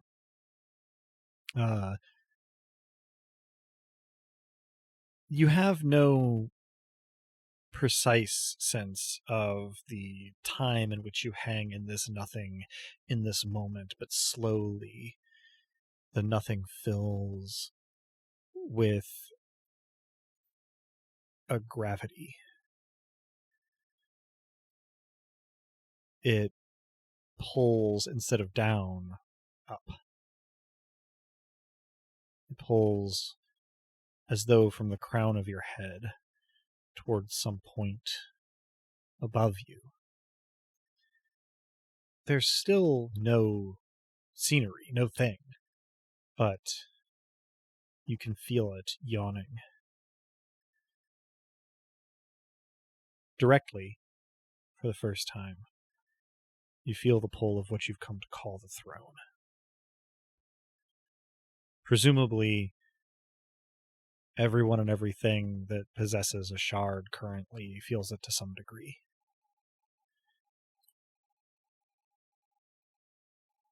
I remind everyone, if indeed we can speak in this nothing, of the vision, and that there is a thing, metaphorically, beneath, behind, I cannot remember which, that, if picked up and let go rather than grasped, will undo the whole edifice. You are able to communicate this to your familia, though you doubt it is through sound. And the pull strengthens. You stop being able to just stay where you were in relation to it with no effort. Now, if you wish not to be pulled along, it requires you to dig in. Have I felt this before? Not directly, but you have experienced the memory of this sensation, though the shape of both your body and soul are different from the shape of the body and soul whose memory you experienced, and so there is a unique and maybe even personal texture to it. If I can, I take Leorian's hand and Romnet's hand in mine. And I walk of my own pace towards the pool. By intending to do so, you feel that you have done it, though no physical motion was involved, and similarly, you set a pace. As you intend to go toward the pole, the insistence of it lessens, though does not disappear. You sense that Apatia has rested her hand on your shoulder, is following behind, allowing you to set the pace. Again, the passage of time is difficult to assign in the state you find yourself existing, but eventually sensations do sort of coalesce from the nothing. If anyone has ever read the Lovecraft story From Beyond, the effect the machine in the story has is to awaken dormant senses in humans that allow them to see things, to perceive things with senses that they are unused to, things that were always there for the perceiving, but we lacked the ability to perceive. And it, in the words of the story, is like sight in the end. When the machine has affected you to the fullest, it's sort of, your brain interprets it as visuals. And you feel like that's kind of what's happening to you here. You're not actually in a place. You're not actually seeing or hearing or moving or touching or smelling or tasting, but your minds are providing you with a version of the sort of spirit space that you're in that you can ultimately interpret. The metaphor might as well hold. Indeed. Though, perhaps, especially you, Ramnat, having been in a vision, touching on this before, might be particularly aware that the metaphor might as well be physical, except that the physical is less mutable than the metaphors. And the space that your minds supply here is relatively abstract. It is got sort of an inky void as a floor that sort of ripples a little bit when you stand on it, or step on it, though it feels solid enough. There is endless space behind, ahead, to your left, to your right, punctuated by occasional columns that don't seem to connect to anything above you. And rather than a more literal image of a throne like Ramnet saw in his vision made of landscape, there is simply a yawning void in the space that has constructed itself around you, ahead of you, that continues to pull you forward. Keep going at our pace. All right. As you approach, your senses start to have to pick and choose what they keep track of. You become a little more abstract to one another, although you can still remain connected and aware of where you are. And the yawning void grows in the way that things do when you get closer to them, but also seems to reorient so that it is most of your field of vision. And you can look into it without bending over to look down. What's inside? At first, nothing at all. What is beneath or behind it? As you look into the nothing, as you try to discern something, you can in fact see that it is something of a veil covering something. Leorian, you don't see a scene emerge from behind the veil exactly. You simply experience, at something of a remove, possibilities. There is somewhere in this void a world in which your family's tensions and squabbles are charming, not tense, where the art and craft and act of performance is primary to the way that people relate to one another and value their lives and their societies, where the kinds of people you've spent your life around are considered wise and indispensable, and you are surrounded by friends, old and new. It is a world behind the void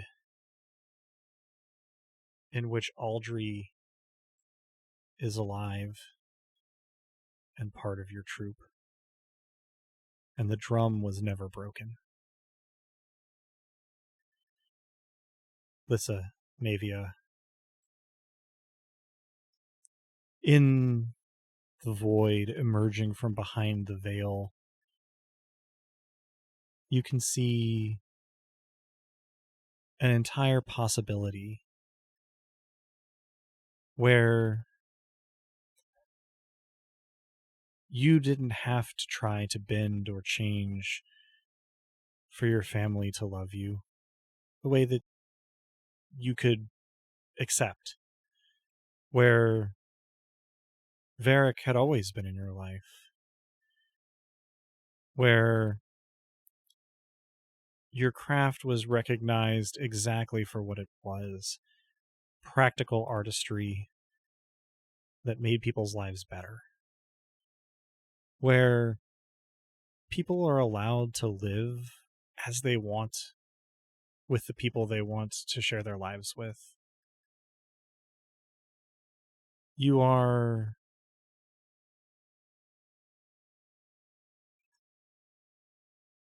in every way, in this glimpse, at peace.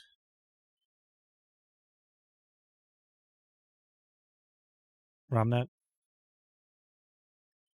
emerging from behind the veil in the void, you are shown a world in which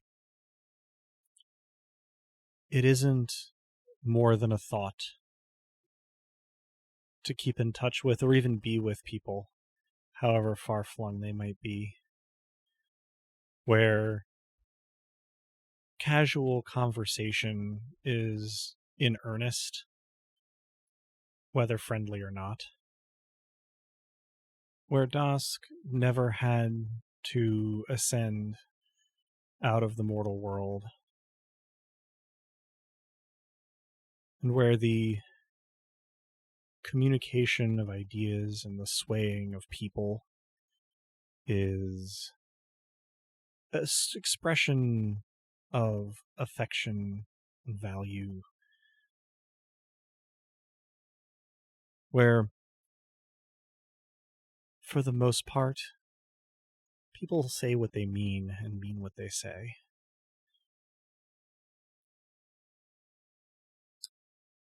I would like to know the truth of the cost of this. Interesting. Let me double check something. Go ahead. I feel fury at recognizing the similarity between this world and that which I saw in the swamp. Mm-hmm. And that my family is absent from it. My real one, anyway. Mm-hmm. I look to my family, the real one that's here. I look to Lissa to see if this is a trespass that has to be forgiven, and I look to Romnet to see if this is a trespass against truth. I want to believe it, but I don't believe it. Nor do I. And Romnet. More or less on Romnet's face is writ, "One moment, verify." Your divination of truth was to know the cost of this. It is at once familiar and strange. If you embrace the possibilities before you, they will come to pass. But you will be separate from them. You will be here. Wherever here is, whatever here is. And you will be all-powerful. But you will be alone. I communicate that to my family and stress, you will be alone. I felt that despair before. I don't want that. You hear a quiet sniffling from Apatia from behind your shoulder.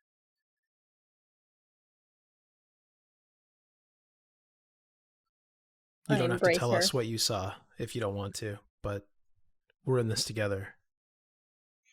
She together nods wordlessly, tearfully, returning Alyssa's embrace. Without turning your head back, the void fills your vision again. You can seek detail of the possibilities it offers endlessly. You can see whole worlds if you take the time to look. In the worlds behind the veil in the void. Is it possible to tear the veil down? I asked this to my family. Mm-hmm. We have to let this go. That's what the vision was. We have to say no to this option. Hold a world made to measure for you in your hands, and then let it go. Let it go. Mm-hmm. Can we turn away? Temporarily, yes. But it floats back into your vision, whichever way you're facing, after a span of moments. Apatia seems to be attempting to hide from it in her embrace with Lyssa, but it doesn't appear to be working. I also try to assist in the hiding of Apatia from it. Sure. And glare at it. Mm-hmm. No, we don't want this. No, we don't want you. No. There's nothing you could offer that we would accept. Apatia hisses, "Nothing!" into Lyssa's shoulder. The veil between you looking into the void and the images that you are seeing when you look in wavers and thins, and the vision comes closer, becomes more tangible, sharper, more real in front of you, shows you ever more detailed, personal, maybe even fulfilling possibilities.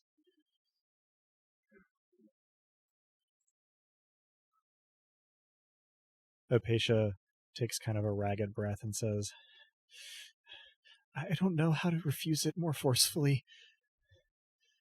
Do we... 3 times I tell you, and this is true. Nothing is worth this cost. We refuse it.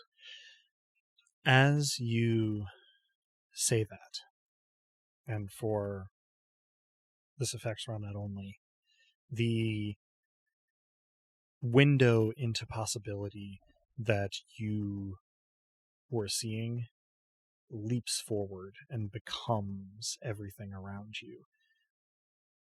You don't perceive it as replacing the world that you came from. It has simply wrapped itself around you. You are in it. And in it, you are sitting in a somewhat familiar common room in Fermata. You have a similar enough fellow to Thad, but somewhat better fashioned sense, pressed up against your left side. You have a mug of coffee in your right hand. You know much more about this world than is visible from this spot in it. You feel it being bespoke. You fit here. The quality of the prison does not change the nature of it. The fellow to your left speaks with Dosk's voice and says, "What was that? Did you say something?" Never mind.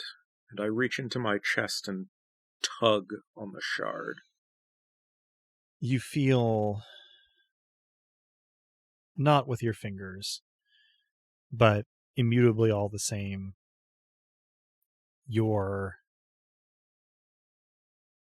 sort of nexus of shards, and you pull. Pain lances through you and through everyone you can see and everyone you can't see in this world. The gentleman with Dosk's voice sitting next to you looks up at you, eyes full of fear, and says, "What was that?" I'm very sorry, but this isn't real. "What?" And you give the shard another forceful tug. It tears free, leaving your body intact, but shooting agony through your spirit. And it dissolves from your hand. Leorian, Lissa, the void consumes Romnet, and he is gone. It is the two of you and Apatia here. I call to him and try to, without letting go of the others, look on the other side of the void, not through, but behind. As you sort of peer around, it swirls, and you find yourself sweating over an anvil in a familiar, comfortable workshop. Varric walks up to the door, no longer moss-bearded, and calls, "Hey, girl. About time to be done for the day, eh?"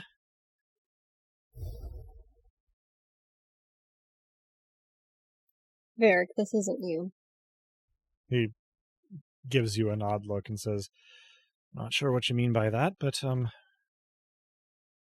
making me think you definitely need to be done standing by the forge. Let's get a drink." I'm trying to figure out a unique way that does not involve just reaching into my chest. I do,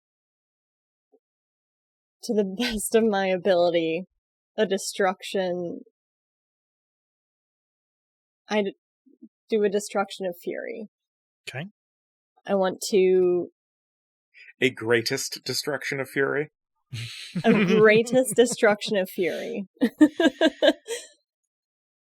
Okay. Because this is all made not from a place of joy, but from the rage of someone who has been an outcast their whole life.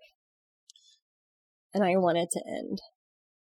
You focus and you pour everything that you can marshal into a destruction fury, and you feel the shards within you begin to crumble as they are tapped entirely, as you funnel more and more of power, more and more of yourself into the destruction of fury here in this place.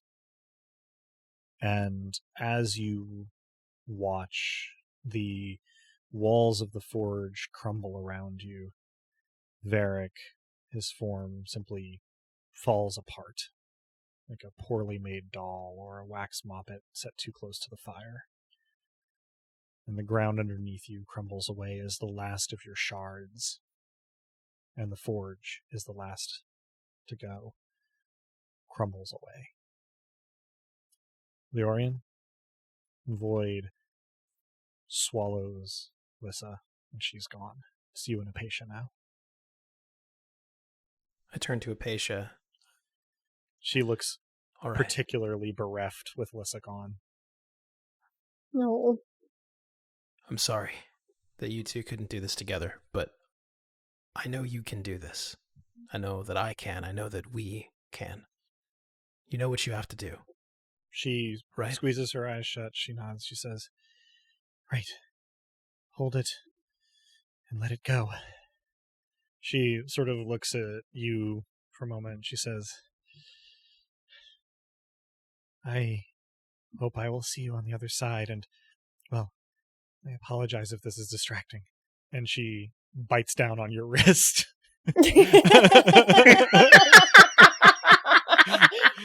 That's my girl. And then as you do this together, together. As you watch, the void wraps itself around her, and she is gone, along with the puncture wounds in your wrist. You are alone here now. I stare through it as I've never stared at anything before, and I say, don't waste your time. Or mine. As I've said, there's nothing you can offer that I would accept. This ends here. The void in front of you quivers a little, and then becomes your world around you. You are on a familiar stage. The tides repast. On the stage with you are your family. Shiragi singing while you and Antiraj play. You can see your troupe in the audience. And front row, center, dramatically costumed, is Dask, clapping in time, big smile plastered on his face. The whole attention of the tides repast, of the city, of the world, is focused on the harmony that you are part of on this stage. No, the harmony that you are the center of on this stage. I say, perhaps inexplicably to all in this version of reality, is this all you have to offer? Everything I ever wanted? And I play harder, and I don't deny myself a moment to consider that it could be real, but I reject it very intentionally. I pick it up and I put it down, and more literally than anyone ever has, I play my heart out. When you first speak, Shiragi does not stumble even a little bit in her singing, but she sort of glances sharply back at you, and then as you're playing, gets more forceful. She sort of takes some steps off to the side, and her singing falters. The other musicians falter. The noise of the crowd falters. And as you play, your playing starts to destroy the tides repast around you. in a way that sets your fight or flight response off because you remember this feeling. But you continue to play, tearing chunks out of people, masonry, instruments. People are confused, in pain, fleeing. Your playing drowns them all out. And on the last note of your song, you feel it happen. All of the energy left in your shards blasts out with the final note and clears the entire world away from you.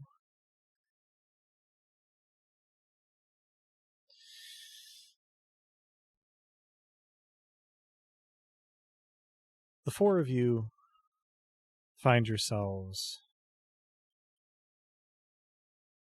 in what appears at first to be an unfamiliar place. But you realize as you sort of blink, adjust, look around a little bit, that you are in a clearing in the God's Woods. There's nowhere else it could be. But bright sunlight is shining through the branches in a way that it never did before. It appears to be just the three of you and Apatia here, but there is still a world. The four of you still exist. Do we have any nobility left? You seem to be purely mortal. I will call out for Dusk. Your voice fades away very quickly among the trees of the God's Woods. How does everyone look? Because we had some folks that were not mortal in appearance. Indeed. That makes Lissa the first to notice that,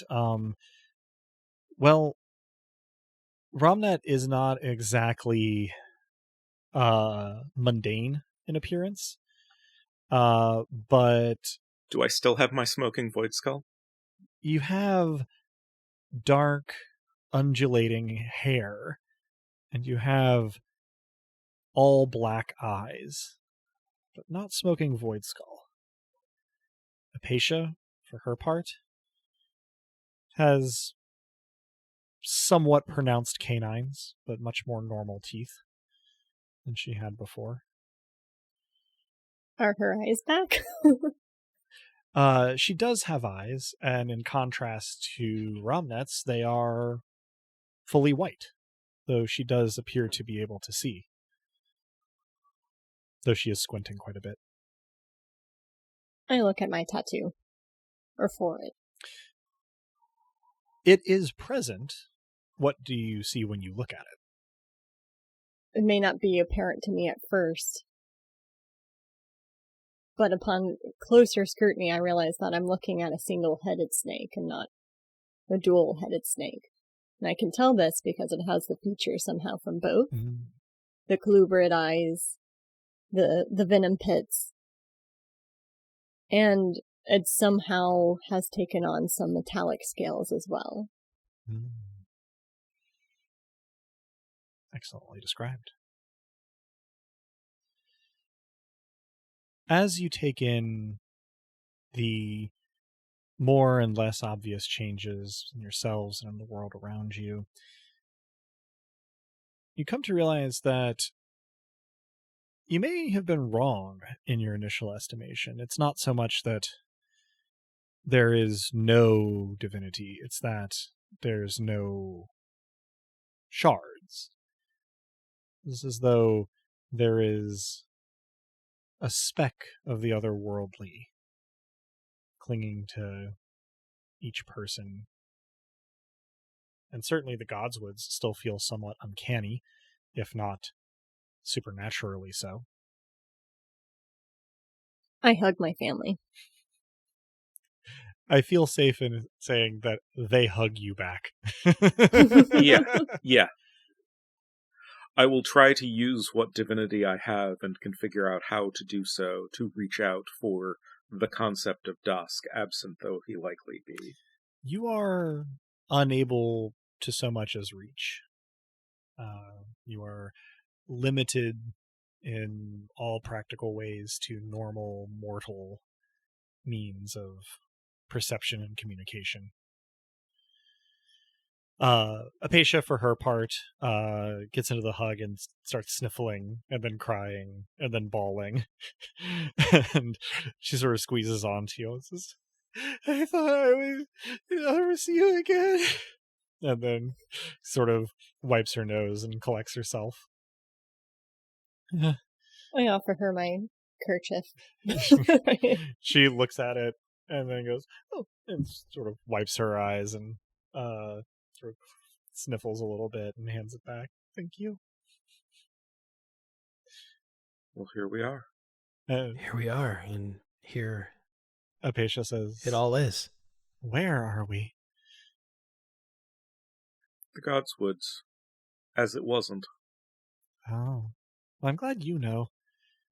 Well, what direction do we go to find the others? Can I roll my 2 dice? Direction? You're welcome. I will also roll sense direction with a few more dice. Hey, a 9 and a 3. All right. 3 threes. All right. You are more easily able to do this than previously because you can actually see the sun from the God's Woods. And you are able to orient. It would be a longish trek on foot, but you're pretty sure that if you walk roughly that way, you'd eventually get to Calavan and then Barrett, maybe even swing by Fermata on the way, depending on how much of a hurry you were in. And do we know if it's actually called Fermata here? No clue. Okay. How are we sure this one is real? One time when Dusk was in his cups, he told me about a book he read about this, actually. A lot of books he read about it, but one specific one where we can't. He said this as though it was really good news, actually. I don't know that it is, but, well, I guess we just find out by living. Apatia just says, well, in what I saw, none of you were there. Same. We're together. We're together. We don't appear to have divinity. There's no reason left to lie to any of us on the part of that. Mm-hmm. I mean, I still think that all of you look pretty divine, but that's just me. Apatia wraps her arms around your elbow where she can kind of reach up. I will reach very up to sort of pat you on the cheek as if you're being cute. And then Apatia's face falls and she says, oh, we're probably limited to walking speed and having to eat and sleep and things, aren't we? Yes. Welcome to being mortal. She chuckles. She says, what a novel experience. I recommend everyone try to avoid being stabbed. Or bludgeoned, or, any of the other myriad ways of falling out of good health. And if you drink a lot, have a glass of water before you go to sleep. The patient nods seriously to all of this advice, looking like she's taking it, on board, almost like taking notes. Have you, as you have been talking here, set off in the direction that I would have urged us to, yeah. As you walk through the God's Woods, it's quite pleasant. And by the time you reach its edge, heading, sort of across the narrower dimensions of it, into the grasslands that will lead you in not too long to Calavan, the sun is setting. Stars are coming out.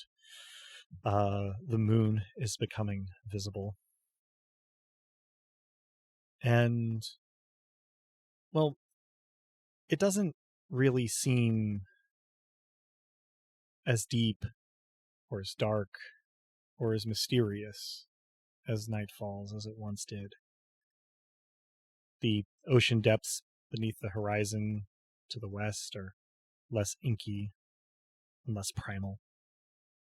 The stars overhead are just twinkling points, pretty and serene, but less alive than they were.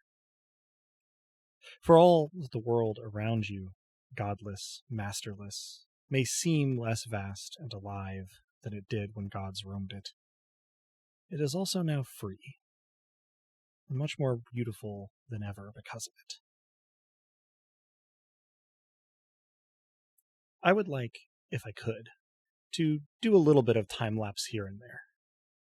Where does your journey take you? And, in what order? To Severin at some point. All right. I make sure to show my family Nima at some point. Okay. I probably stick with the rest, but I do make a point of taking us all to Severin, which is what became Fermata. Fermata would be one of the foremost stops, because Agreed. that is where both Kea and Varric would be for me. Mm-hmm. But I'd also tried to figure out where Rowena went. Indeed.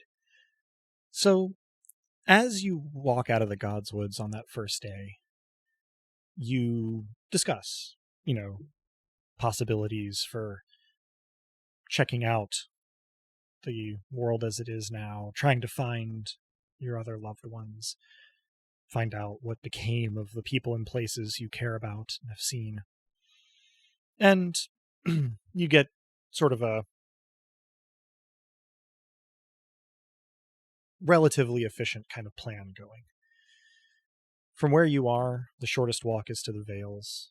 You go into some of the, market towns near the Calavan periphery where the settlements are the thickest and ask around a little bit.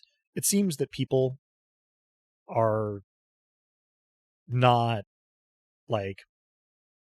snapping to grid on the changes. They're experiencing much the same kind of shift that you all are. So information is,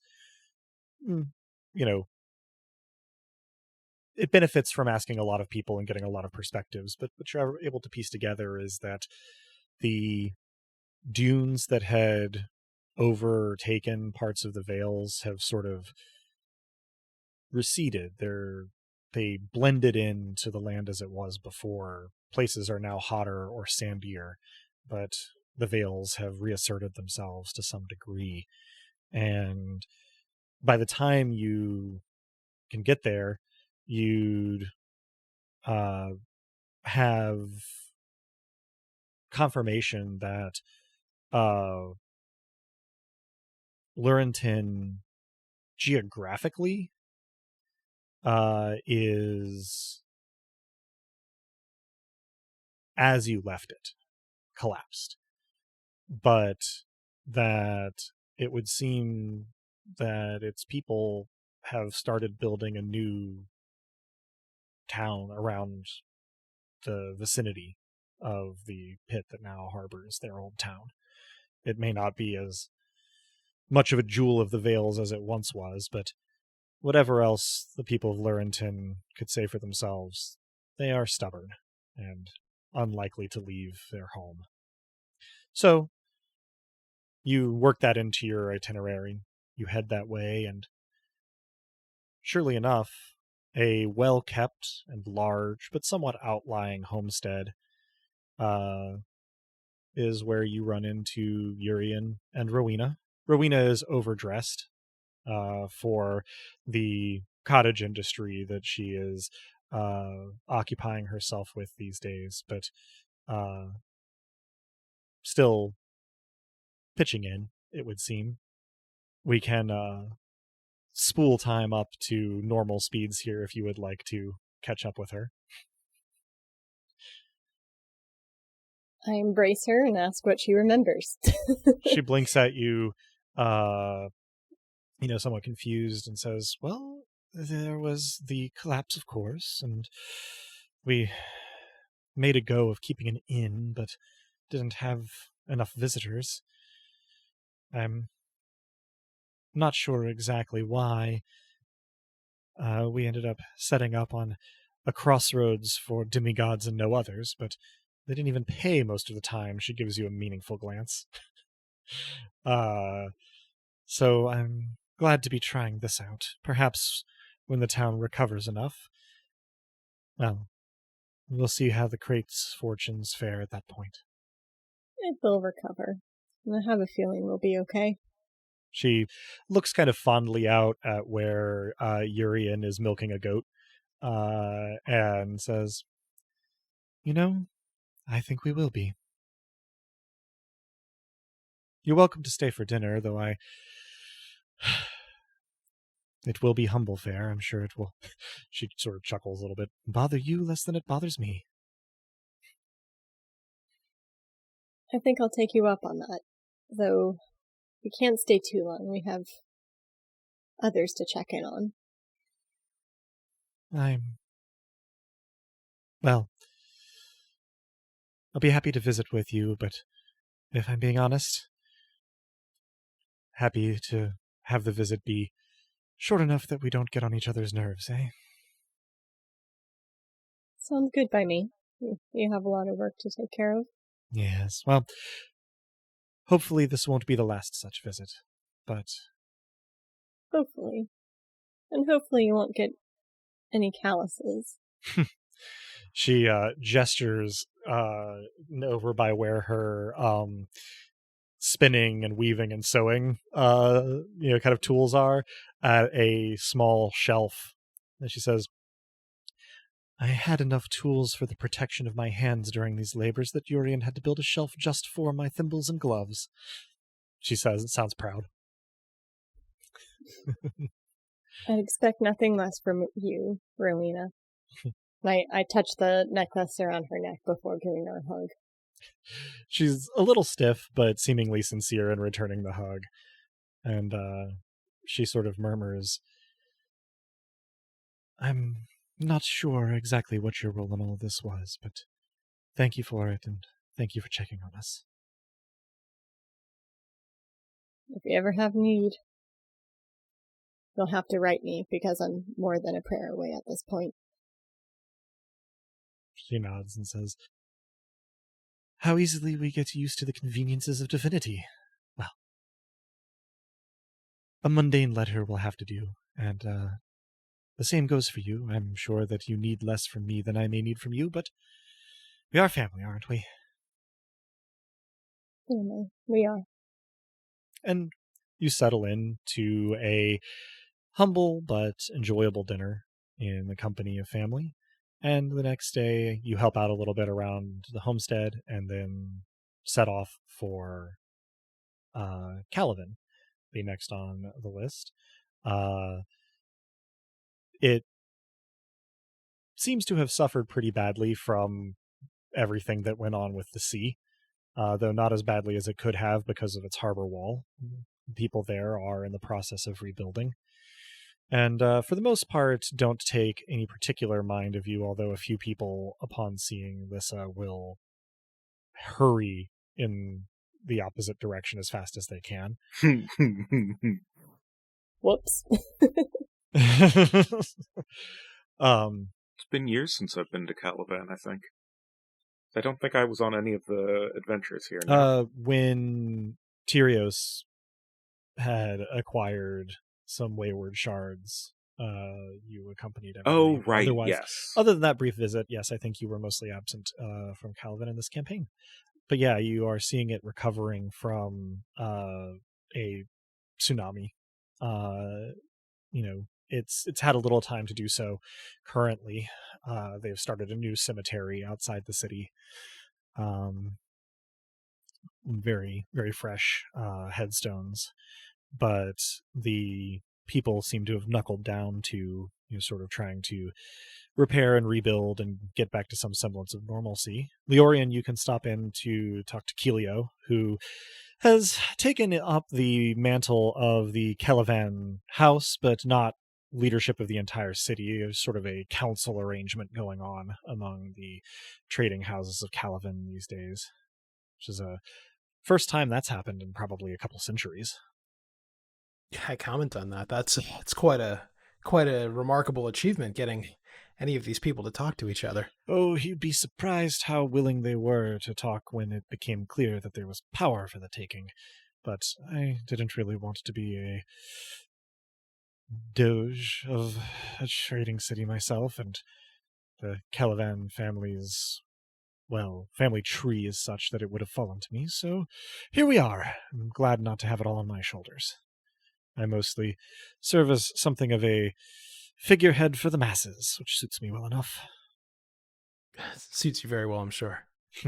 Look, you may have been right that the troops' time had passed, but I hope you know that you can call on me if there's anything I can do. He nods. He says, well, I suppose there will be less that falls into that category now that you no longer have divine abilities, but should anything come up, I won't hesitate to ask, and, well, my family still owes you, so call on me if you need. Though, don't hold it against me that your contributions are not exactly part of the story we'll be telling around the events of the past year or so in Calavan. Hey, I'm as divine as you or as anyone now, and that's the story to tell. He looks a little bemused and says, it's got a ring to it, certainly. It's good to see you. You as well. Do stop by any time. And we'll rule that you do spend, like a night or two, in the city, sampling the Calavan hospitality before moving on to Fermata/Semerin. Which does it call itself now? People actually use both. The people there have lost many of their troglodyte features, though they still tend toward pale and a little gangly, varying a lot from person to person, but just take a large enough sample size. And they've begun rebuilding. The biggest difference is that the impossibly huge trees forming a mostly solid canopy have become somewhat more mundane huge trees, forming a less merely possibly huge trees, forming a less impenetrable canopy, and this has necessitated, a number of repairs. When I say rebuilding, partially this is just because, well, aspects of the city as it was aren't really suited to living in a non-supernatural place. But also because they were affected by the surge from the deep as well. Not as much. The wetlands, shielded them from, full tsunami effects, but there was fairly severe flooding. Waters just rose and rose and rose. And so there's a lot of, relatively well-planned logging, some kind of cannibalizing of obsidian buildings for materials for other things. A number of people, not a huge chunk of the population, but a substantial enough group have left to go relocate to Calavan or Kaunas or Selthan. And the people who are calling it Fermata versus Semerin seems to actually be mostly age-related. Both groups will use both names freely, but younger folks tend to call it Fermata, older folks tend to call it Semerin by default. Word seems to spread relatively rapidly when you arrive that you're in town, and so you have enough warning to prepare as you hear Kea running up from your left side down a side street, and you can turn to intercept her as she flings herself into your arms, Lissa. I will do my best to stay upright. You just about manage it. There is a moment where you think you're going to go over into the canal, but you don't. And Kea just squeezes you really, really tight. And sort of murmurs affectionately, but not especially coherently, in the general vicinity of your neck and collarbone, for a small time. After a couple moments of this, Robert, you hear a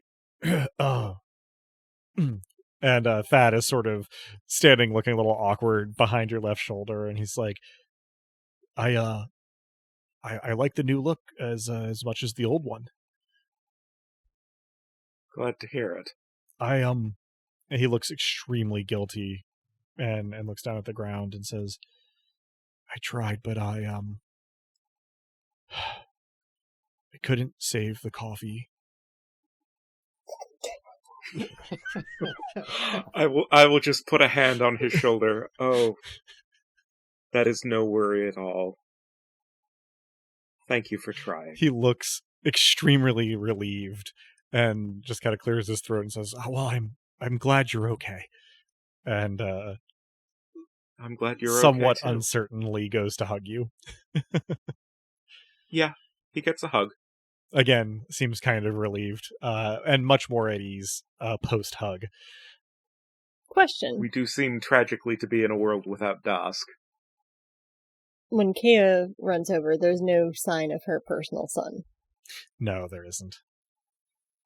Okay. That can actually be the subject of a conversation later on. She'll actually say that over the course of about a week, after the flooding, Moxie sort of slowly faded, and she says, "It was sad to see Moxie go, but I took it to mean that she'd succeeded and hoped that I'd get to see you again. So here you are." This can also be a little later. The nightcap is still undergoing repairs, but Varric reopened his four-gate saloon pretty much as soon as the floor was dry enough to stand on. And so she took you out there to see him. So you're have at least the one, certainly several if you'd like them, evenings of warm camaraderie there during your stay in Severin/Fermata. I send a number of letters during that time. One to the Confluence inquiring as to whether or not Dask turned up there. One to Firagi thanking her for her assistance during personally and logistically difficult times. One to Croesus Tyr thanking him for his service and letting him know that he is indeed free of me now. And one to my brother, letting him know what has transpired and where he may find me. Okay. Yeah. You were able to send off some letters. We can anything that you particularly want any of you to accomplish, during a stay here is fair game. Also, what's the government of Fermata? Severin. Good question. There is a sort of Venice-style council oligarchy in place. Basically, the folks who had space that people who were displaced by the flooding could use kind of ended up coming together to direct things. It doesn't seem like it's anything super official, and who knows where it'll go as things return to normal. But Evine and Ilona are both on that council, as is a fellow that you all had not really encountered before, with sort of a very gaunt, pale complexion and a mop of dark hair, whose name is Timothy.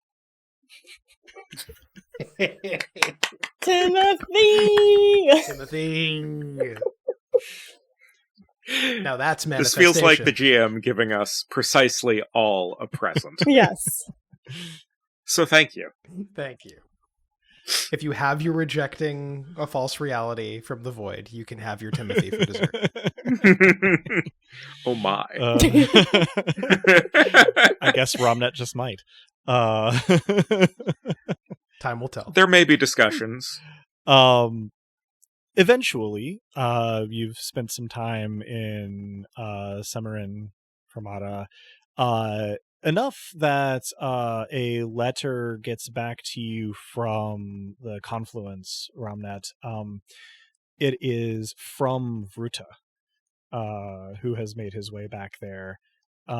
He reports that it is in utter disarray thanks to its coastal position, but that this may actually be good for them in the long run. It's a tall enough, sturdy enough building that no one was lost, though they were uncomfortable. I recommend that they train up a cadre of archivists. And he is sad to report that there's been no sign of Dusk, but that he's doing his best to sort of recover the resources and get it on perhaps a more useful and practical, somewhat less culty path, though it remains to be seen how well that will work out.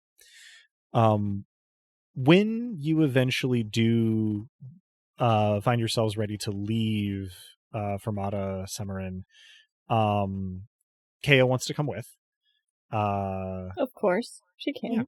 Yeah. She should. And on the road up toward Ferret, you will actually get a reply to Romnet's letter to Croesus. The reply is actually from Melly, because Croesus has passed about a month after the Taraxan month, so basically a season after the tsunami. He took ill and never recovered, and Melly has taken over running the Tyr family. He thanks you, tells you that if you should see Dusk before Melly does, you should thank him, if indeed Dusk can be thanked, his words. And says that you are welcome in Thered at any time, though it may not be as comfortable for some time as it was last you visited. Eventually you make your way to Theret, and it could be worse. Reports in the city are that most everybody managed to get far enough up the hill not to be in immediate danger from the tsunami itself, that the sort of sea break seems to have helped blunt the destructive force of just like the current of water crashing over the city. But the flooding was quite severe, and a lot of corpses and boats ended up in inopportune places throughout the city, and the walls could not take it. They fell in most places, and the stone has since been salvaged to rebuild the interior of the city. The Demacor who were there were pretty much stranded and have begun to integrate into the city. And this is actually pretty interesting, because they, are bringing some of their architectural and sort of artificing prowess to the city in a way that kind of has the potential to put it on the map in a big way, as a source for fairly advanced forge and handcrafts. A couple of people have also started settling down. There has been some Demacor immigrants starting families amongst themselves, some settling down with locals. They seem to be setting up shop. That may be about all. Until and unless you want to have individual conversations with folks you may know in the city. Do I recognize any familiar faces among those from Diamacor? People you know by name, just Onela and Imbi, who are very happy to see you and invite you to stay with them in what is essentially a fairly well-built shack that they've set up while they construct a more permanent building on the site for them and for the others that they came over with. But they seem to be the only close acquaintances of yours who made the journey. Any sign of Rimalus or Philia? There is, protecting the more open side of the mouth of the harbor now, a permanent whirlpool that the currents can't really account for. It's a little harder to figure out if there's any sign of Philia at first, but there is, in conversation with Melly and I guess Lissa, your grandmother. I was not going to bring up Mima, but we should probably check in on how she's been. Yeah, at some point I do call on Melly. Yeah, so you do can handle all that at once. Yeah, you do have a tense but as well as it could be expected to go a couple of conversations with your Mima, and she actually points out that she's been directing some of the tier's resources to sort of caring for and educating some of the city's orphaned children from the events of past year. And that doesn't immediately make you think Philia, but when you do actually go check it out, you see that she is one of the younger members of the group of kids in this basically orphanage who are sort of helping to care for the much younger children. So mostly the group she's in are like 12 to 14, but she's like 7, but keeping up very well. She actually notices you almost right away, but waits until she kind of gets a moment away from the others to come and speak to you all, and fills you in. Basically, she washed up on shore at some point in the aftermath, and realized that she was alive and was apparently going to stay alive as well as anyone does, and so made her way to some place where she wouldn't stand out too much and could do kid stuff, and seems to be finding it pretty to her liking, though obviously she's kind of having to do a lot of adjusting. She's trying to let herself allow herself to need the adjustments. Well, if she ever needs an adoptive aunt to appear. She snickers and she says, I suppose I know where to look for you. Thanks. We'll see. I don't know exactly what I want to end up doing as I grow. She sort of says that last with a little bit of awe. Take your time. Some of us reach adulthood and still don't know. Yeah. Any other conversations or affairs we want to have in Theret? If not, I'll say one thing. When we were in Calavan, we didn't say whether I checked in on Timos. So we can say I received a letter or we can retcon. But how's he settling into things? You know what? I just got his name wrong. I referred to him as Keelio. I meant Timos. Sorry. Oh, okay. That's fine. Honestly, the conversation applies both ways. Right, yeah. So. don't think I had Keelio actually being in Calavan. I just got the name wrong. Okay. Some of what I said makes like 90% sense rather than 100% sense, but sure. I'll figure it out one way or the other. I'm lucky that that's the only such thing I know of so far. So no, this is remarkable. So no worries.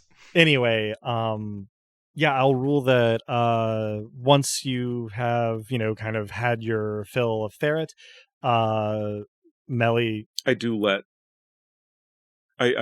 Melly know that I have and will continue to search for Dusk, but signs point to not showing up or not showing up yet. He takes that more or less in stride as his expectation, if not anything that delights him, and says, well, I do appreciate that. I hope he turns up, but if not, well. I also let him know that the city of Cirtha at least existed when last we left it, and we have no reason to believe that it won't continue to if he needs someplace far away to seek trade with. He thanks you earnestly for that information and starts putting together, a and I could give him an approximation on a map, as it were. Yeah, he's very thankful for it. It's likely not to set off anytime before, sort of like the next year, but having that to look forward to is one of the things that will, he says, make the city feel like it's getting back on its feet. And so when all of your rounds in Therod are done, Melly is happy to charter a ship to take you down to Nema. And in light of everything that happened, most of Leorian's relatives and acquaintances have sort of congregated back in the city to kind of check in on and help each other. So the arrival is a tumultuous but overall relatively warm one, as there are introductions all around. And I introduce my family to my family in those terms joyously, and I carefully study the faces of the Cathars to see who understands. I'm going to go the ones you would expect. That's fair. I'm also going to rule, because it's plausible and for tidiness' sake, that with the Cathars came the remainder of the troop and Ramnet's brother Alsar in the city. And so, in relatively short order, your party has settled into as much of a stay as you want in Nema, kicked off with a packed house at the Tides Repast, and Leorian's sister Firagi and Aunt Hiraj, the sort of headlining performance for the night. Much to Lissa's delight, they do keep a couple of casks of the extremely burny stuff for travelers to partake of. And if there is anything that you wish to tie up here, this is the time to do it. I'll make a point of introducing myself to Firagi as Ausar's brother. She actually doesn't believe you at first, but then she kind of squints and she goes, "Oh, you are?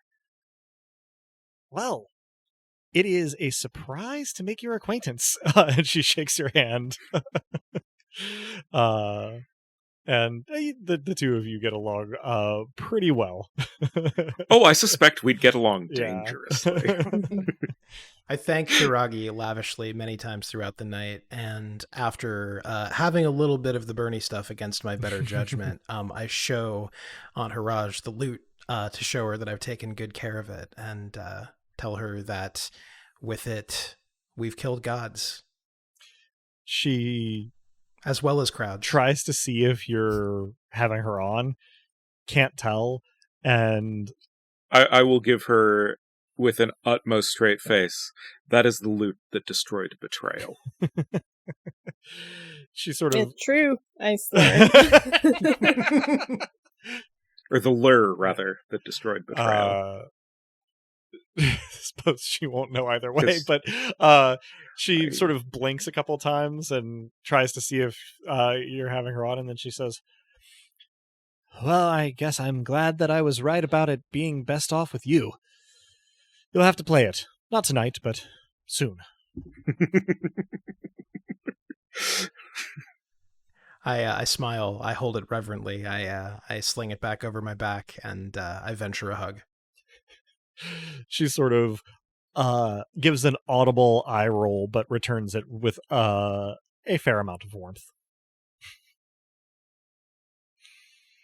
So if there isn't anything else that you need to tie up in Nema, we will, I think, leave our found family enjoying the Tide's repast, its entertainments and its music. Lissa having festive drinks with Kea snuggled up against one side and Apatia chattering happily on the other side. Leorian, sort of reintegrating with a community of performers that he worried he might have lost, and enjoying a unfamiliar level of status among friends, family, and audiences, but none quite so warm as those of his familia.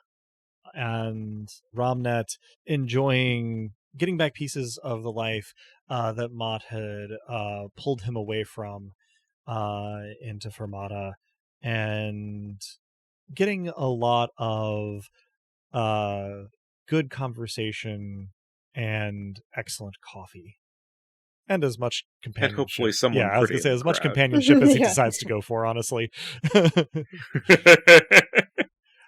If nothing else, the crowd at the Tide's repast is really into your eyes. Plus, I can dance. Even though I don't think I rolled that a single time during this campaign. It does go... You did roll it once in 10 turn. Oh, okay. And it does go a long way with this crowd. But yeah, I think that is where we will end not just our session, but our campaign. Woo-woo! Congratulations, players and listeners. That concludes the Nightfall campaign of Dice Punks, our inaugural campaign. I heartily thank you. This does mean that with the start of our next campaign, we will actually be fulfilling the mission of short campaigns in less well-known systems. I'm not going to commit to any given idea of short, but I do think our next two campaigns... meant only to emphasize the plural. I understand, yes. Indeed. Campaigns, we have been saying. Yeah. The phrase is full campaigns. Yeah. That's a well-known system. Our next couple... So this was a very full one. The plural and the full. Yes, this was more full than most, I dare say. But yeah, the plural and the full are both key to fulfilling the promise. So those of you who have stuck with us, thanks. Thanks for joining us for the last 100+ hours in Neoleth. Players especially, listeners double especially. It has been an absolute blast, and I hope that players and listeners alike enjoyed it as much as I did. This has, no joke, I have enjoyed this like few other things in my experience. This is an absolute treat. It is good for me in ways that I cannot even begin to describe, and a ton of fun. So thank you to all and sundry, and I fervently hope that everyone will join us for our interstitial content coming up. We're going to have a handful of things between this and the next campaign, and that next campaign is going to be in Hardwired Island, relatively recent indie RPG describing itself as retro future cyberpunk. If you liked the themes of community, labor organizing, anarchism in this campaign, Hardwired Island will serve you well. Or it should. We'll see if I pull it off. yeah, if you're hearing us now, you probably know where to listen to this. But our upcoming interstitial episodes and campaigns can be found any place one can listen to podcasts. We're also on the wider web at dicepunks.com. And by the time you're hearing this, I should have us not just on Twitter, but co-host and maybe even Tumblr as Dicepunks. And, with that, I think we're ready to say farewell to Taraxis. So say goodbye to the world and the kind folks at home, demigods. Thanks for joining us, listeners. Thanks for joining us, good people of Mealeth. It's been wonderful spending time with all of the above, and I look forward to going somewhere else with you, listeners. And you players, and you GM. I love you all. Mm-hmm. I also love you all. Until our next adventure, dear listeners, any further farewells I will leave to Lissa herself. Thanks for listening, folks. Thanks for listening, co-conspirators. And a fond farewell to Mealeth, and probably some amount of continued nomadic search for Dosk. Indeed. Mm-hmm. And as the poet once said, revolution and revelation, stirring up the muck just for the fuck of it. Nothing's gone in the heart of the beast. Action speaks louder than passion, takes longer to realize. You children should all stop acting like punk rock never happened.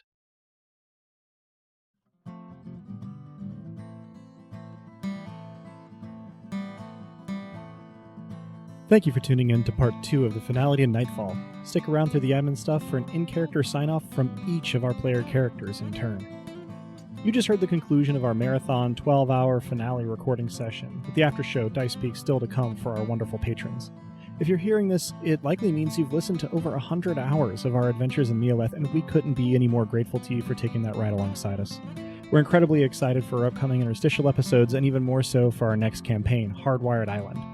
For now, thanks again for listening to this first epic campaign. On to the credits. The songs in this episode, Theme of the Dice Punks in its acoustic version, were written and recorded by the Viscount of Tempo in his element, Drew. Cover art and editing were done by Joanne, who has appeared on the podcast now and again. Check out her work around the internet, starting with anythingsows.com. Site design and graphics for dicepunks.com are by Robin, the player behind Lissa and Mavia, the Nobilis of Fury, Madness, and The Forge. Rain and the one-roll engine it runs on were created by Greg Stoltze, whose work can be found at gregstoltze.com. Nobilis was created by Jenna Caterin Moran and can be found at afarandsunlessland.wordpress.com. Links to both systems and authors can be found on the Punk Grimoire section of our website, dicepunks.com. Thanks so much for listening to Nightfall. If you liked what you heard enough to stick around through all these episodes, that's reward enough on its own. But if you're so inclined, you can help us out by rating and reviewing us wherever you listen to us, telling your friends who you think would like us to give us a listen, and even by heading over to our Patreon at patreon.com/dicepunks. We have fun rewards available to backers, including a patron-only Discord and access to the Dice Peaks after show for episodes 1 and following. We'll also probably make something of a push to reach new folks as our new campaign starts up, so there's never been a better time to take any of those steps. But if you prefer to just listen as you please, then we're still grateful for you. Regardless, we hope you'll tune in again for our next few smaller adventures. Until then, though, remember, subtlety is for cowards.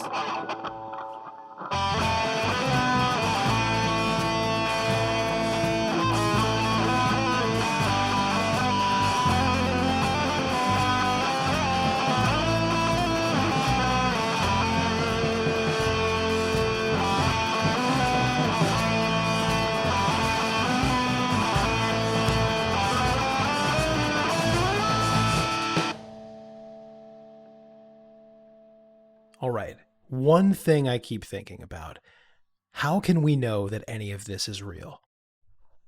The great philosophers would say we can't, or the saucy ones would say it doesn't matter. Both of these answers are, of course, as obviously correct as they are totally unhelpful. All we can do really is watch for signs that things are too made to measure. What if there are still gods? Or what if there someday come to be and they simply learn to keep out of sight? That keeps me up at night, some nights. I'd love to see Dosk again, of course, but not as a boss, as one of us, as family. But, as far as we can divine, there's no everlasting order, no right and proper place for things, much less for people. There's just a world unaccountably old, and new every day, and no more and no less just than we, all of us, can manage to make it. There is a legend of a forge. Or, more accurately, many forges. Though all these legends come from different lands, the description remains eerily, unerringly the same. Those who see the forge discover it in times of need.